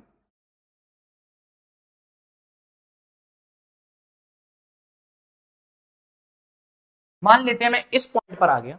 कहता है अब मेरा यहां से लेकर यहां तक जो एंगल ऑफ एलिवेशन है वो एंगल ऑफ एलिवेशन कितना है, कहता 60 डिग्री एंगल बना, कितना एंगल बना 60 डिग्री एंगल ऑफ एलिवेशन बना, कितना डिग्री बना 60 डिग्री। कहता है मैं जितना भी डिस्टेंस चला, यही तो डिस्टेंस चला ना, यहां से लेकर यहां तक चला, इस डिस्टेंस को एक्स मान लेते हैं। कहता है ये डिस्टेंस बता दो मैं बिल्डिंग तक कितना डिस्टेंस चला, ये पूछ रहा है फाइंड द डिस्टेंस। तो गाइस एक्चुअली हुआ क्या, मैं ये पूरी वीडियो पूरी शूट कर चुका हूँ, बट लेकिन बाद में जाके मैंने रियलाइज करा कि यार मेरे माइक की बैटरी चलते चलते खत्म हो गई थी, काफी टाइम तक उसने होल्ड करा, मतलब बैटरी अच्छी थी, ऐसा नहीं है कि बैटरी बैकअप बेकार है, बट लेकिन बैटरी का पता नहीं कभी कभी बीच में जब करना होता है भगवान कुछ ना कुछ तो कर ही देता है। तो अभी शाम रात के कितने बज रहे हैं 4:17 हो रहे हैं, तो मैं वीडियो खत्म हो गई थी 4:17 पे, बट वापस रीशूट कर रहा हूँ आप सबके लिए, क्योंकि ये जितना इसके बाद जितना भी पार्ट है वो सारा शूट नहीं हो रखा अब, बट मैं बस इतना करूंगा, अब मैं लिखूंगा नहीं, अब मैं आपको समझा दूंगा और बड़े तरीके से समझा देंगे, टेंशन वाली बात नहीं है, सारा का सारा लिखा हुआ है, ऐसा बिल्कुल मत समझना कि मैं ये सब मैंने अभी अभी पढ़ा है जस्ट, तो इसको मैं रिपीट नहीं कर रहा और वैसे भी रिपीट नहीं कर पा रहा क्योंकि इसमें मैंने पीपीटी के अंदर अब मैं एडिट नहीं कर सकता कुछ, ठीक है, फिर मैंने सेव कर दी थी, मैंने बाद में देखा यार मैं चेक तो कर लूं वीडियो में आवाज रिकॉर्ड हो रही है नहीं हो रही, तब जाके पता लगा। अब देखो एक 1.5 मीटर टॉल बल का लड़का है standing at some distance, 30 metre दूर बिल्डिंग से कोई एक 1.5 मीटर लड़का बंदा खड़ा था, पहले वो बिल्डिंग के टॉप पे देखता है तो एंगल ऑफ एलिवेशन 30 डिग्री बना, फिर थोड़ा सा डिस्टेंस वो आगे बढ़ता है, एंगल ऑफ एलिवेशन 40 डिग्री बनता है। हमसे पूछा था कितना डिस्टेंस वो आगे चला है, डिस्टेंस निकालो। तो मैंने बोला ये डिस्टेंस मैं तब निकाल पाऊंगा जब अगर मुझे पूरा डिस्टेंस पता लग जाए तो छोटे में से माइनस कर दूंगा, ये वाला निकल जाएगा। मतलब क्या भैया, अगर मेरे को पूरा डिस्टेंस कोई बता दे इतने वाला, ये वाला डिस्टेंस कितना है, उसमें से मैं ये डिस्टेंस माइनस कर दूं तो क्या ये वाला निकल जाएगा? बिल्कुल सही बात, निकल जाएगा। तो मेरा सिर्फ एक गोल हो गया कि दो ट्राइंगल को सेपरेट करो, एक ट्राइंगल ये वाला बनाया, एक ट्राइंगल ये वाला बनाया। बड़े ट्राइंगल की बड़ी वाली साइड निकाली, छोटे ट्राइंगल की छोटे वाली साइड निकाली। कैसे निकाली भैया? हमें ये वाली साइड तो पता ही थी ए बी। भैया ए बी कैसे पता थी भाई? ये पूरी की पूरी साइड कितनी है, एक सेकेंड, ये पूरी की पूरी साइड कितनी है? ये पूरी की पूरी साइड ही है हमारी ए से बी की, ये ए से लेकर एस तक 30 मीटर है और ये 1.5 मीटर है, तो ये वाली साइड कितनी होगी? कुछ नहीं करना भैया, पूरी 30 मीटर थी उसमें से 1.5 मीटर माइनस कर दो तो ये निकल जाएगी। 30 मीटर 1.5 घटाए कितना? 28.5 आ गया। ये हमारी किसकी साइड आ गई भैया? ये वाली साइड आ गई। तो इसी को बोलते हैं थीटा के सामने परपेंडिकुलर, सामने वाला हाइट। तो ये बचा हुआ कितना हो गया? बेस हो गया भाई। ये कितना हो गया? बेस। अब मैंने बोला मुझे तो यही चाहिए भैया, ये निकाल के दिखा दो। तो भैया हमने लगाया tan theta P upon B, P की वैल्यू 28.5, बेस निकालना था, 30 की वैल्यू 1/√3, बेस इधर गया, बेस की वैल्यू, बेस इधर चला गया, √3 इधर मल्टीप्लाई हो गया, तो बेस की वैल्यू कितनी आ गई? 28.5 मल्टीप्लाई में √3। अब भैया हमने बड़ी वाली साइड तो निकाल ली, बड़ी वाली साइड कितनी आ रही है? 28.5 इंटू √3। मुझे छोटी वाली साइड निकालनी थी, तो उसके लिए मुझे क्या चाहिए? छोटे वाला ट्रायंगल चाहिए, तो बना लिया। एच पर हाइपोटेनियस, परपेंडिकुलर, और ये हो गया बेस। थीटा के सामने वाला परपेंडिकुलर, 90 डिग्री के सामने वाला हाइपोटेनियस, बचा हुआ बेस। मुझे बेस चाहिए, बेस निकालने के लिए परपेंडिकुलर पता है, tan थीटा लगाया, P पता है, बेस निकालना है, बेस को रखा, बेस इधर चला जाएगा, √3 नीचे आ गया, तो बेस की वैल्यू कितनी आ गई? 28 divided by 28.5 divide by √3 multiply में √3 डिवाइड बाय √3। रैशनलाइज कर दिया यहाँ पे, इतना आ रहा था। अब मैंने रैशनलाइज करा क्योंकि डिवाइड में √3 नहीं रखते, तो मेरा आंसर कितना आ रहा है? 28.5 अपॉन √3 मल्टीप्लाई में √3। पूरी साइड ये है, छोटी वाली साइड की वैल्यू ये है। अगर कोई मुझसे पूछेगा कि ये निकालो तो बड़ी साइड में छोटी साइड घटा देंगे, तो बड़ी साइड में छोटी साइड घटा दी, आंसर कितना आ गया? 28.5 √3 ब्रैकेट 1 - 1 √3। अब ये बताओ क्या मैं सारा का सारा करके दिखाऊंगा? बिल्कुल नहीं कर रहा भाई, मैंने पूरा नहीं करके दिखाना। अब इतना सा आपको कर लेना है, ये x तुम्हारा निकल जाएगा, उस x को तुम सॉल्व कर लोगे, वो तुम्हारा आंसर हो जाएगा। चलते हैं आगे, नेक्स्ट वाला सवाल है वो देखते हैं, एक बार देखना। ये था हमारा सवाल फर्स्ट वाला। अब 10th सवाल पे आते हैं। बहुत अच्छा सवाल था, बहुत बढ़िया सवाल था। एक बार मैं आपको ना सवाल की डिस्क्रिप्शन दे देता हूँ कि डिस्क्रिप्शन में सवाल था क्या, कैसा नहीं। देखना भाई, सवाल ऐसा था कि मान लेते हैं कि भैया हम एक चौड़े रोड पे खड़े हैं। किस पे खड़े हैं?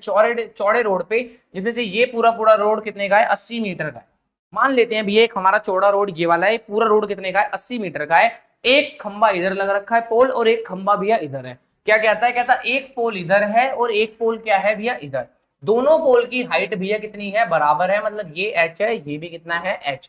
भैया दोनों पोलों की हाइट कितनी है? बराबर। पोल्स की हाइट कितनी है? बराबर। h और h मान ली। कहता ग्राउंड पे, कहता रोड पर किसी भी पॉइंट पे आप खड़े हो जाओ। मैंने बोला मान लेते हैं इस पॉइंट पे खड़े हो। कहता इस पॉइंट पे खड़े होकर आप उस वाले खंबे को देखो, और इस पॉइंट पे खड़े होकर आप इस वाले खंबे को देखो। मैंने बोला ठीक है भाई। मान लेते हैं कोई इस पॉइंट पे खड़ा है, इस पॉइंट से कोई इसका एलिवेशन देखेगा, कोई इस पॉइंट पे इसका एलिवेशन देखेगा। अच्छा, सवाल ये आया भाई किसका एलिवेशन ज्यादा होगा? अरे भाई सिंपल सा आंसर है, जो ज्यादा पास में होगा उसका एलिवेशन ज्यादा होगा। भैया ये इसके पास में, तो इसका एलिवेशन ज्यादा। इसमें मान लेते हैं 60 डिग्री और ये मान लेते हैं 30 डिग्री। ठीक है भैया। तो कहता है ये बता दो कि ये जो पॉइंट है वो कितनी दूरी पर है पोल से, और ये भी बता दो कि इन पोल्स की इनकी हाइट कितनी होगी। तो मैंने बोला यार मेरा जो तरीका है पढ़ाने का उसमें ये था कि हमें दो राइट एंगल ट्राइंगल ढूंढने हैं और फिर एक कॉमन साइड निकालनी। मैंने बोला एक राइट एंगल ये दिख गया, दूसरा राइट एंगल ये दिख गया, कॉमन साइड समझ नहीं आ रही। कॉमन साइड दिखी, ये वाली साइड कॉमन दिख गई, ये साइड बराबर हो गई भैया इस वाली साइड की, तो क्या कॉमन साइड दिख गई? तो कुछ नहीं करना, इस ट्राइंगल में से ये वाली साइड निकालोगे, इस ट्राइंगल में से ये वाली साइड निकालोगे, दोनों को बराबर कर दोगे। बट तुम बोलोगे भैया एक बात बताओ, हमें इनके बारे में तो कुछ पता ही नहीं, ये क्या है और ये क्या है। मैंने बोला कितनी है? पूरी कितनी? 80। इसको मान ले x। अरे भाई पूरे 100 रुपए थे, इसको मान ले कि तूने 20 रुपए मान ले दे दिए, 20 रुपए, तो ये कितना बचा? 80। तो अगर ये पूरी 80 थी तो ये x था, तो बता ये कितना होगा? 80 - x होगा। डिस्टेंस समझ आ रही है क्या बोल रहा हूं?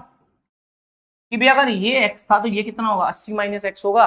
अब कुछ नहीं करना, इस ट्राइंगल से h की वैल्यू निकालो, इस ट्राइंगल से h की वैल्यू निकालो, कैसे निकालोगे, आपको पता है एक साइड दे दी है एंगल दे दिया, एक साइड दे दी है एंगल दे दिया, तो एच निकल जाएगा। वो साइड निकालने के बाद दोनों एच की वैल्यू को बराबर रख दो, तुम्हारी एक्स की वैल्यू तुम्हारे हाथ में। कैसे, देखो भैया, same to same diagram, angle 60 degree 30 degree, एससी दे रखा था, ये हमारा एक्स आया, वो 80 माइनस एक्स आया। सबसे पहले भी हमने कुछ नहीं करा, छोटे वाले ट्रायंगल सी ए पी भी हमने बड़े वाले जो बड़े वाला ट्रायंगल है इसके अंदर लगाया। इस ट्रायंगल में क्या लगाया देखना, tan 30 बराबर होता है P अपॉन बी के, भैया परपेंडिकुलर होता है थीटा के सामने वाला, थीटा के सामने h है, h लिखा, बेस में कितना है 80 माइनस एक्स, भैया मैंने 80 माइनस एक्स लिखा, 80 माइनस एक्स की जगह मेरे को इधर निकाला, मेरे को हाइट निकालनी थी क्योंकि दोनों की हाइट सेम है, तो 80 माइनस इधर चला जाएगा, h की value I 80 minus x divide by √3, भैया डिवाइड में √3 रखती नहीं है, चलो यहाँ रख लिया, ठीक है, वैसे √3 से मल्टीप्लाई कर दिया, ठीक है भाई, ये रखा। फिर मैंने छोटे वाले ट्रायंगल में लगाई, छोटे वाले ट्रायंगल के अंदर जब tan थीटा लगाओगे तो कितना आएगा, perpendicular upon base h upon x, तो h अपॉन x लिख दिया, 60 डिग्री था, √3 की वैल्यू √3 आता है बराबर h अपॉन x। हाइट निकालनी थी तो भैया x इधर मल्टीप्लाई हो जाएगा, √3 मल्टीप्लाई बाय x आ गया, h इधर से भी आ गया, h इधर से भी आ गया, दोनों h को क्या कर दोगे, बराबर कर दोगे, दोनों h को जब हमने बराबर करा तो नीचे √3 दिख गया, √3 इससे मल्टीप्लाई हो जाएगा, जब इससे मल्टीप्लाई होगा तो ये कितना बन जाएगा 3x बन जाएगा, √3 इंटू √3 बन जाएगा 3x। अब ये माइनस का x है, उधर जाके किसका बन जाएगा, प्लस का x बन जाएगा, तो 80 इक्वल टू कितना 3x प्लस x हो गया, 80 बराबर 3x प्लस x कितना होता है 4x होता है भैया, 3x और x कितना हो गया 4x। अब भैया मुझे तो x चाहिए था तो 4 मल्टीप्लाई का है, तो यहाँ जाके क्या हो जाएगा डिवाइड का, जब 4 को 80 से डिवाइड करोगे तो कितना आएगा 4 2 8, x की वैल्यू कितनी आ गई है हमारी 20 आ गई है। बात समझ आ गई है भाई, ठीक है। अब तो रिकॉर्ड हो रही है ना, कहीं देख लेते हैं भाई एक बार, अब रिकॉर्ड हो रही है कहीं अभी भी हमारे साथ बीटी ना हो रही हो, ठीक है भाई, अब तो रिकॉर्ड हमारी आवाज हो रही है। चलते हैं एक बार देखना फटाफट, ठीक है भाई, जल्दी जल्दी एक बार खत्म कर देते हैं जो मैंने पढ़ा था कि क्या पता इसकी भी बैटरी लो ना हो, ठीक है भाई। 20x की वैल्यू 20 आ गई, अब x की वैल्यू ये 20 आई है, तो ये बताओ 80 माइनस x है तो 20, 80 में से 20 जाएगा कितने 60 मीटर, तो ये 60 आ गया। मुझे तो हाइट निकालनी थी भैया, हमसे पूछा था क्या हाइट बताओ, अरे भाई हाइट होती है √3x, x पता लग गया तो x की वैल्यू पुट कर दे, x की वैल्यू कितनी आ जाएगी 20√3। तो ये था हमारा भाई, ठीक है। चलते हैं नेक्स्ट सवाल की तरफ। ये सवाल बहुत बढ़िया सवाल था भाई, एक ग्राउंड था, ठीक है ठीक है। मैं सवाल समझाता हूँ तो मैं समझाता हूँ तो तुम्हें समझ आ जाएगा। मान लेते हैं भैया क्या है, यहाँ पे एक सी लेवल है, क्या है एक सी लेवल है, इस सी लेवल पे क्या है एक लाइट हाउस है। मैं सवाल समझा रहा हूँ, बाकी वहां पे मैंने पूरा का पूरा कंप्लीट पढ़ा रखा है, ठीक है, वो भी समझाऊंगा आज बहुत अच्छे से। अभी पहले यहाँ स्टोरी समझ लो। कहता है एक लाइट हाउस पे भी एक ऑब्जर्वर है, क्या एक ऑब्जर्वर है लाइट हाउस पे। कहता है लाइट हाउस में वो ना एक ऑब्जर्वर एक शिप को ऑब्जर्व करता है, क्या करता है एक शिप को ऑब्जर्व करता है। इस शिप को ऑब्जर्व करने के लिए उसका एंगल ऑफ डिप्रेशन पता कितना बनाता है भैया, वो एंगल ऑफ डिप्रेशन हॉरिजॉन से मान लेते हैं कितना बनाता है, वो 45 डिग्री का बनाता है। कितना बनाता है 45 डिग्री का। 45 डिग्री अगर ये है तो ये भी कितना होगा भैया 45 डिग्री का होगा। इतनी बात क्लियर हो रही है आप सबको, ये 45 तो ये भी 45 हुआ। अच्छा, कहता भैया यहाँ पे उसको एक शिप देखने को मिलता है, क्या मिलता है एक शिप देखने को मिलता है यहाँ पे। कहता है अपनी नजर वो हल्के से थोड़ी सी और घुमाता है तो उसको एक और शिप देखने को मिलता है, क्या मिलता है एक और शिप उसको देखने को मिलता है, शिप नंबर 2, जिसके लिए उसको अपनी गर्दन कितनी घुमानी पड़ती है 30 डिग्री घुमानी पड़ती है। और एक चीज ध्यान रखना, ये जो शिप है एक के पीछे एक शिप है, एक के पीछे एक, और जिस साइड लाइट हाउस है उसकी एक ही साइड में है दोनों, तभी ऐसा डायग्राम बन पाया। कहता है ये दोनों शिप है, कहता है कि मुझे ये बता दो इन दोनों शिप के बीच का ये कितना डिस्टेंस होगा, ये दोनों शिप के बीच का डिस्टेंस कितना होगा।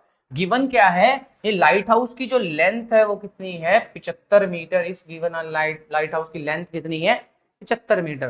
तो अब मेरा दिमाग यहां से चलने लगा, अच्छा अभी एक बात बताओ भैया, हमें तो ये वाली साइड निकालनी है, ये साइड तो निकालनी, यही वाली साइड निकालनी। मैंने बोला अभी हम एक सवाल करके आए हैं जिसमें हमें ये साइड निकालनी है। अगर मैं ये पूरी साइड निकाल लूं, इस पूरी साइड में से अगर मैं ये वाली साइड को माइनस कर दूं, पूरी साइड निकाल के ये वाली साइड माइनस कर दूं, तो क्या ये बन जाएगा। तुमने बोला भैया फिर दिमाग आपने बहुत अच्छा लगा लिया, ये दिमाग हम क्यों नहीं लगा पाए, लगाएगा भाई सवालों की प्रैक्टिस। तो अगर ये पूरी साइड आपने निकाल ली, उसमें से ये वाली साइड क्या कर दो माइनस कर दो, तो ये बच जाएगा। तो पहले बड़े वाले ट्रायंगल के अंदर ये एक साइड पता है, एक एंगल पता है, ये एंगल कितना है 30 डिग्री, एक एंगल एक साइड पता है, तो क्या ये बड़ी वाली साइड निकल जाएगी। अरे हाँ ना बोलना यार, अगर भाई ये एंगल एक एंगल पता है, ये साइड पता है, तो ये पूरी की पूरी साइड निकल जाएगी। यस निकल जाएगी भैया। उसके बाद ये एक एंगल पता है, ये एक साइड पता है, तो इस छोटे वाले ट्रायंगल की मदद से क्या ये वाली साइड निकल जाएगी, ये वाली बिल्कुल निकल जाएगी। अरे पूरी भी निकल गई, छोटी भी निकल गई, माइनस कर बीच वाली साइड मिल जाएगी। तो बस ये था कंसेप्ट। तो देखो भाई पूरे इसे ट्रायंगल बना दिए। सबसे पहले बड़ा ट्रायंगल देखा मैंने, बड़ा ट्रायंगल ये वाला ट्रायंगल, इसके अंदर लगाओ बड़ा ट्रायंगल दिखा, ये दिखा 30 डिग्री का, 75 डिग्री वहां, 75 मीटर वहां है। तो सबसे पहले इसमें tan 30 लगाया, perpendicular upon base, perpendicular upon base. मुझे तो बेस से मतलब था कि AC कितनी है, AC निकाली हमारी कितनी है 75√3 है, कितनी है 75√3।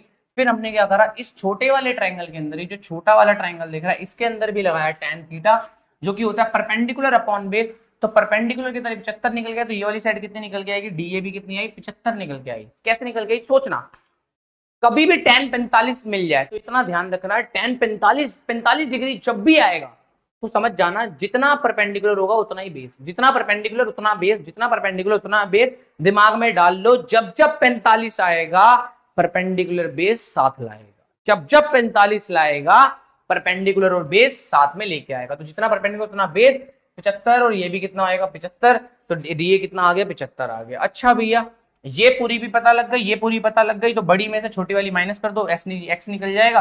तो बड़ी 75√3 में से 75 माइनस करा, आंसर आ गया। ये हमारा हो गया फाइनल आंसर। चलते हैं लास्ट सवाल पे, लास्ट बट नॉट लीस्ट सवाल अच्छा है।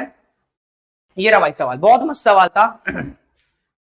देखना भाई, इस सवाल में मैंने थोड़ा सा टाइम लिया था, एक बार देखता हूँ, दोबारा देख लेता हूँ मेरा माइक चल रहा है नहीं चल रहा। माइक तो काम कर रहा है अभी, ठीक है भाई। देखना इस सवाल को समझने के लिए बहुत पहले तो एक बार मैं अलग से स्क्रीन पे समझाता हूँ। सवाल क्या है, एक मिनट रुक जाओ। सवाल, a straight highway leads to the foot of the tower, ठीक है भाई। देखना होता क्या है, कहता है कि भाई एक ना हाईवे है,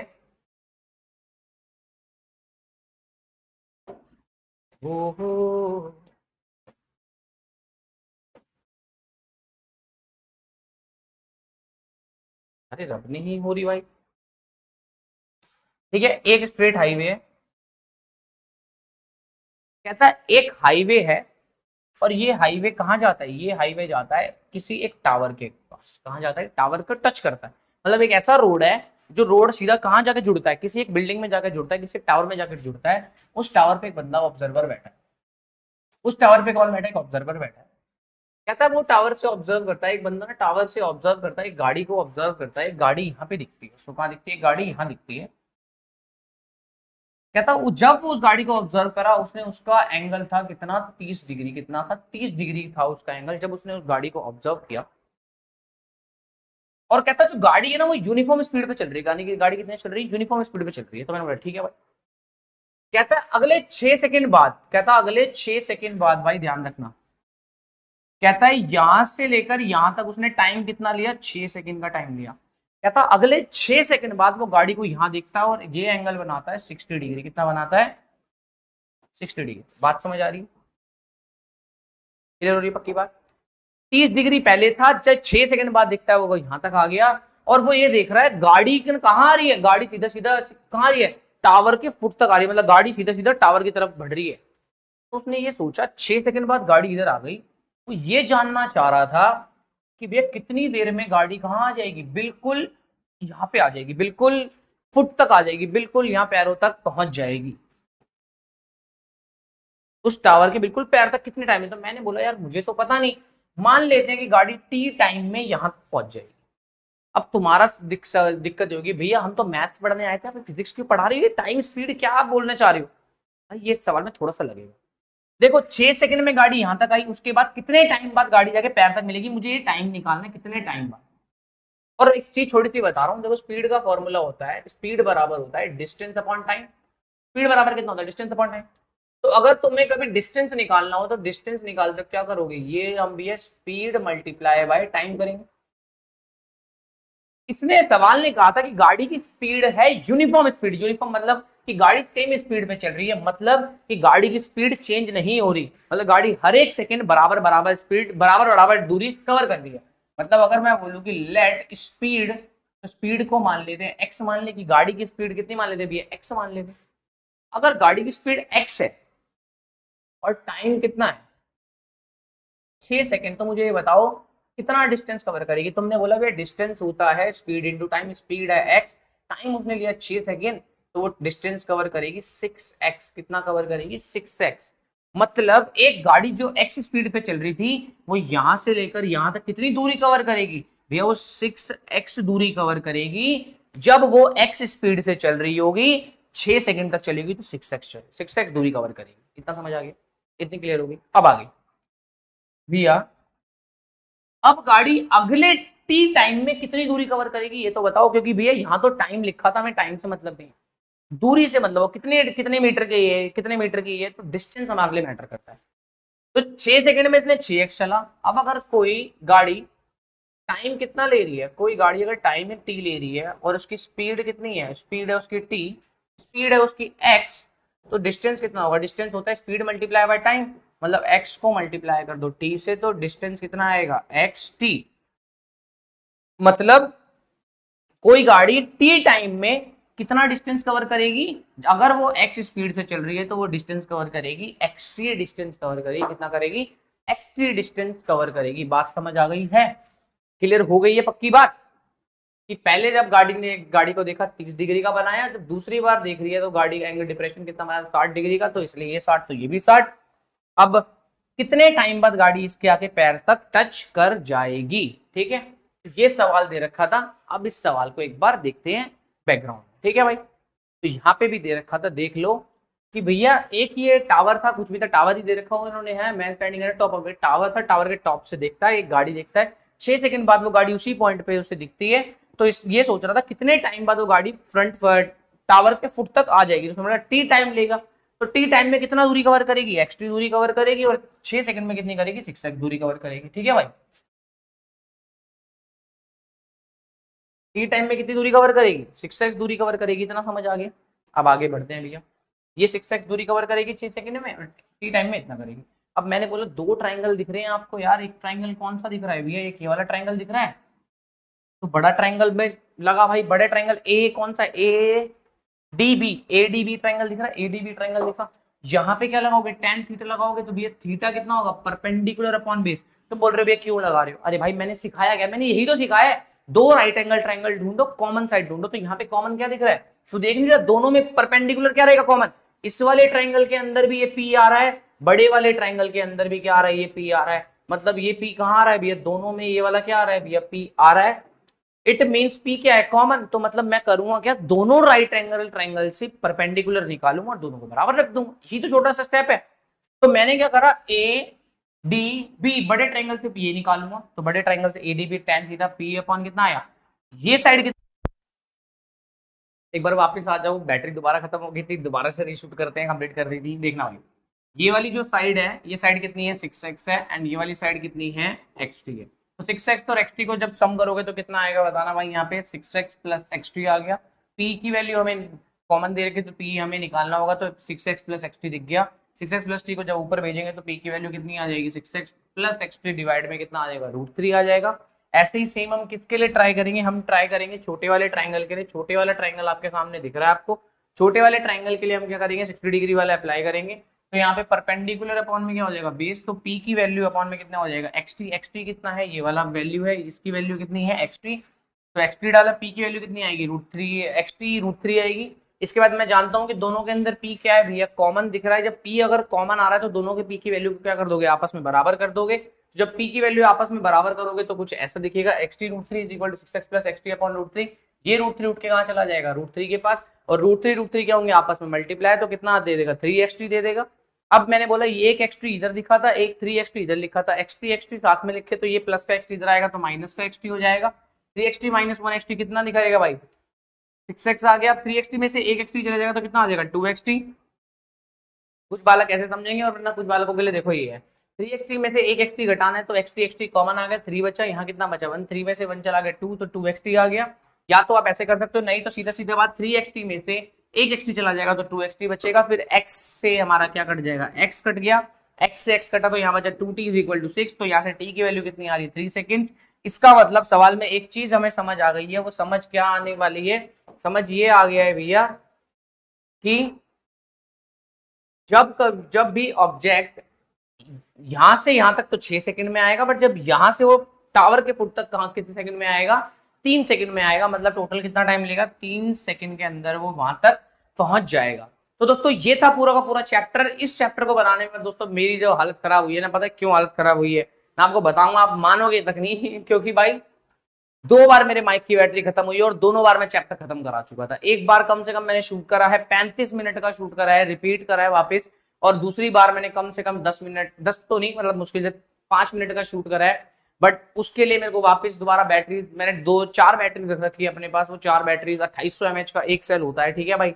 अब एक सेल 2800 mAh का है तो समझ लो 4 ऐसे मेरे पास सेल पड़े 2800 mAh के। पहले 2 लगे, फिर वो 2 नहीं खत्म हुई, दोबारा 2 लगाया, वो भी चार्ज नहीं पड़े थे सही से पूरे के पूरे, उनकी भी बैटरी खत्म हो गई। सो अभी लास्ट मैंने फटाफट 10 से 15 मिनट चार्ज लगाया और अब आपके सामने मैं बैटरी थोड़ा सा चार्ज करके लेके आ रखा हूँ। अब मैं खत्म कर रहा हूँ। तो दोस्तों ये पूरी की पूरी हमारी वीडियो थी, जिसके हमने वीडियो कुछ ना कुछ संकेत दे रही थी कि मत बना, लेकिन हम भी उस संकेत के अगेंस्ट जाके वीडियो आपके लिए बना के लेके आए हैं। पूरा अभी करेक्ट पूरे 5 बज चुके हैं, मेरे को 5 बज गए वीडियो बनाते बनाते मॉर्निंग का। अब मैं इसको जाके एडिट करूंगा, एडिट करने के बाद फिर इसको ट्राई करूंगा अपलोड करूं। अपलोड करने के बाद टाइम लेगा, मतलब एक्सपोर्ट होने में ही काफी समय ले लेगा। उसके बाद मैं आपके लिए डालूंगा ये वीडियो। तो टेंशन नहीं लेनी है दोस्तों, मेहनत मैं यहाँ से करूंगा पूरा, जितना समय दे सकता हूँ मैं उतना समय दूंगा। मैंने अभी तक खाना भी नहीं खाया है, सो के 5 बज गए हैं। अब मैं बैठ के चैन से खाना खा पाऊंगा, क्योंकि दोस्तों मेरी एक आदत है कि बिना खाना खाए भाई, मतलब खाना खाने के बाद मैं नहीं बढ़ा पाऊंगा भाई। मेरे को खाना ऐसे खाते हैं, हम खाना खाते हैं यहाँ तक अच्छे से, तो वाला सिस्टम है जी। तो अब मैं खाना खाऊंगा बिल्कुल पेट भर के, उसके बाद अब मैं चैन से सो पाऊंगा।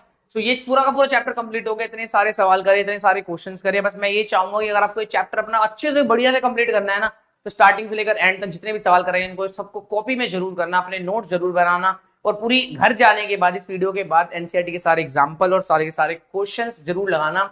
ये थी पूरी की पूरी वीडियो। तब तक के लिए बाय बाय, टाटा, मिलते हैं नेक्स्ट क्लास में। और जानने के लिए जुड़े रहे, बने रहे एसबी क्लासेस के साथ।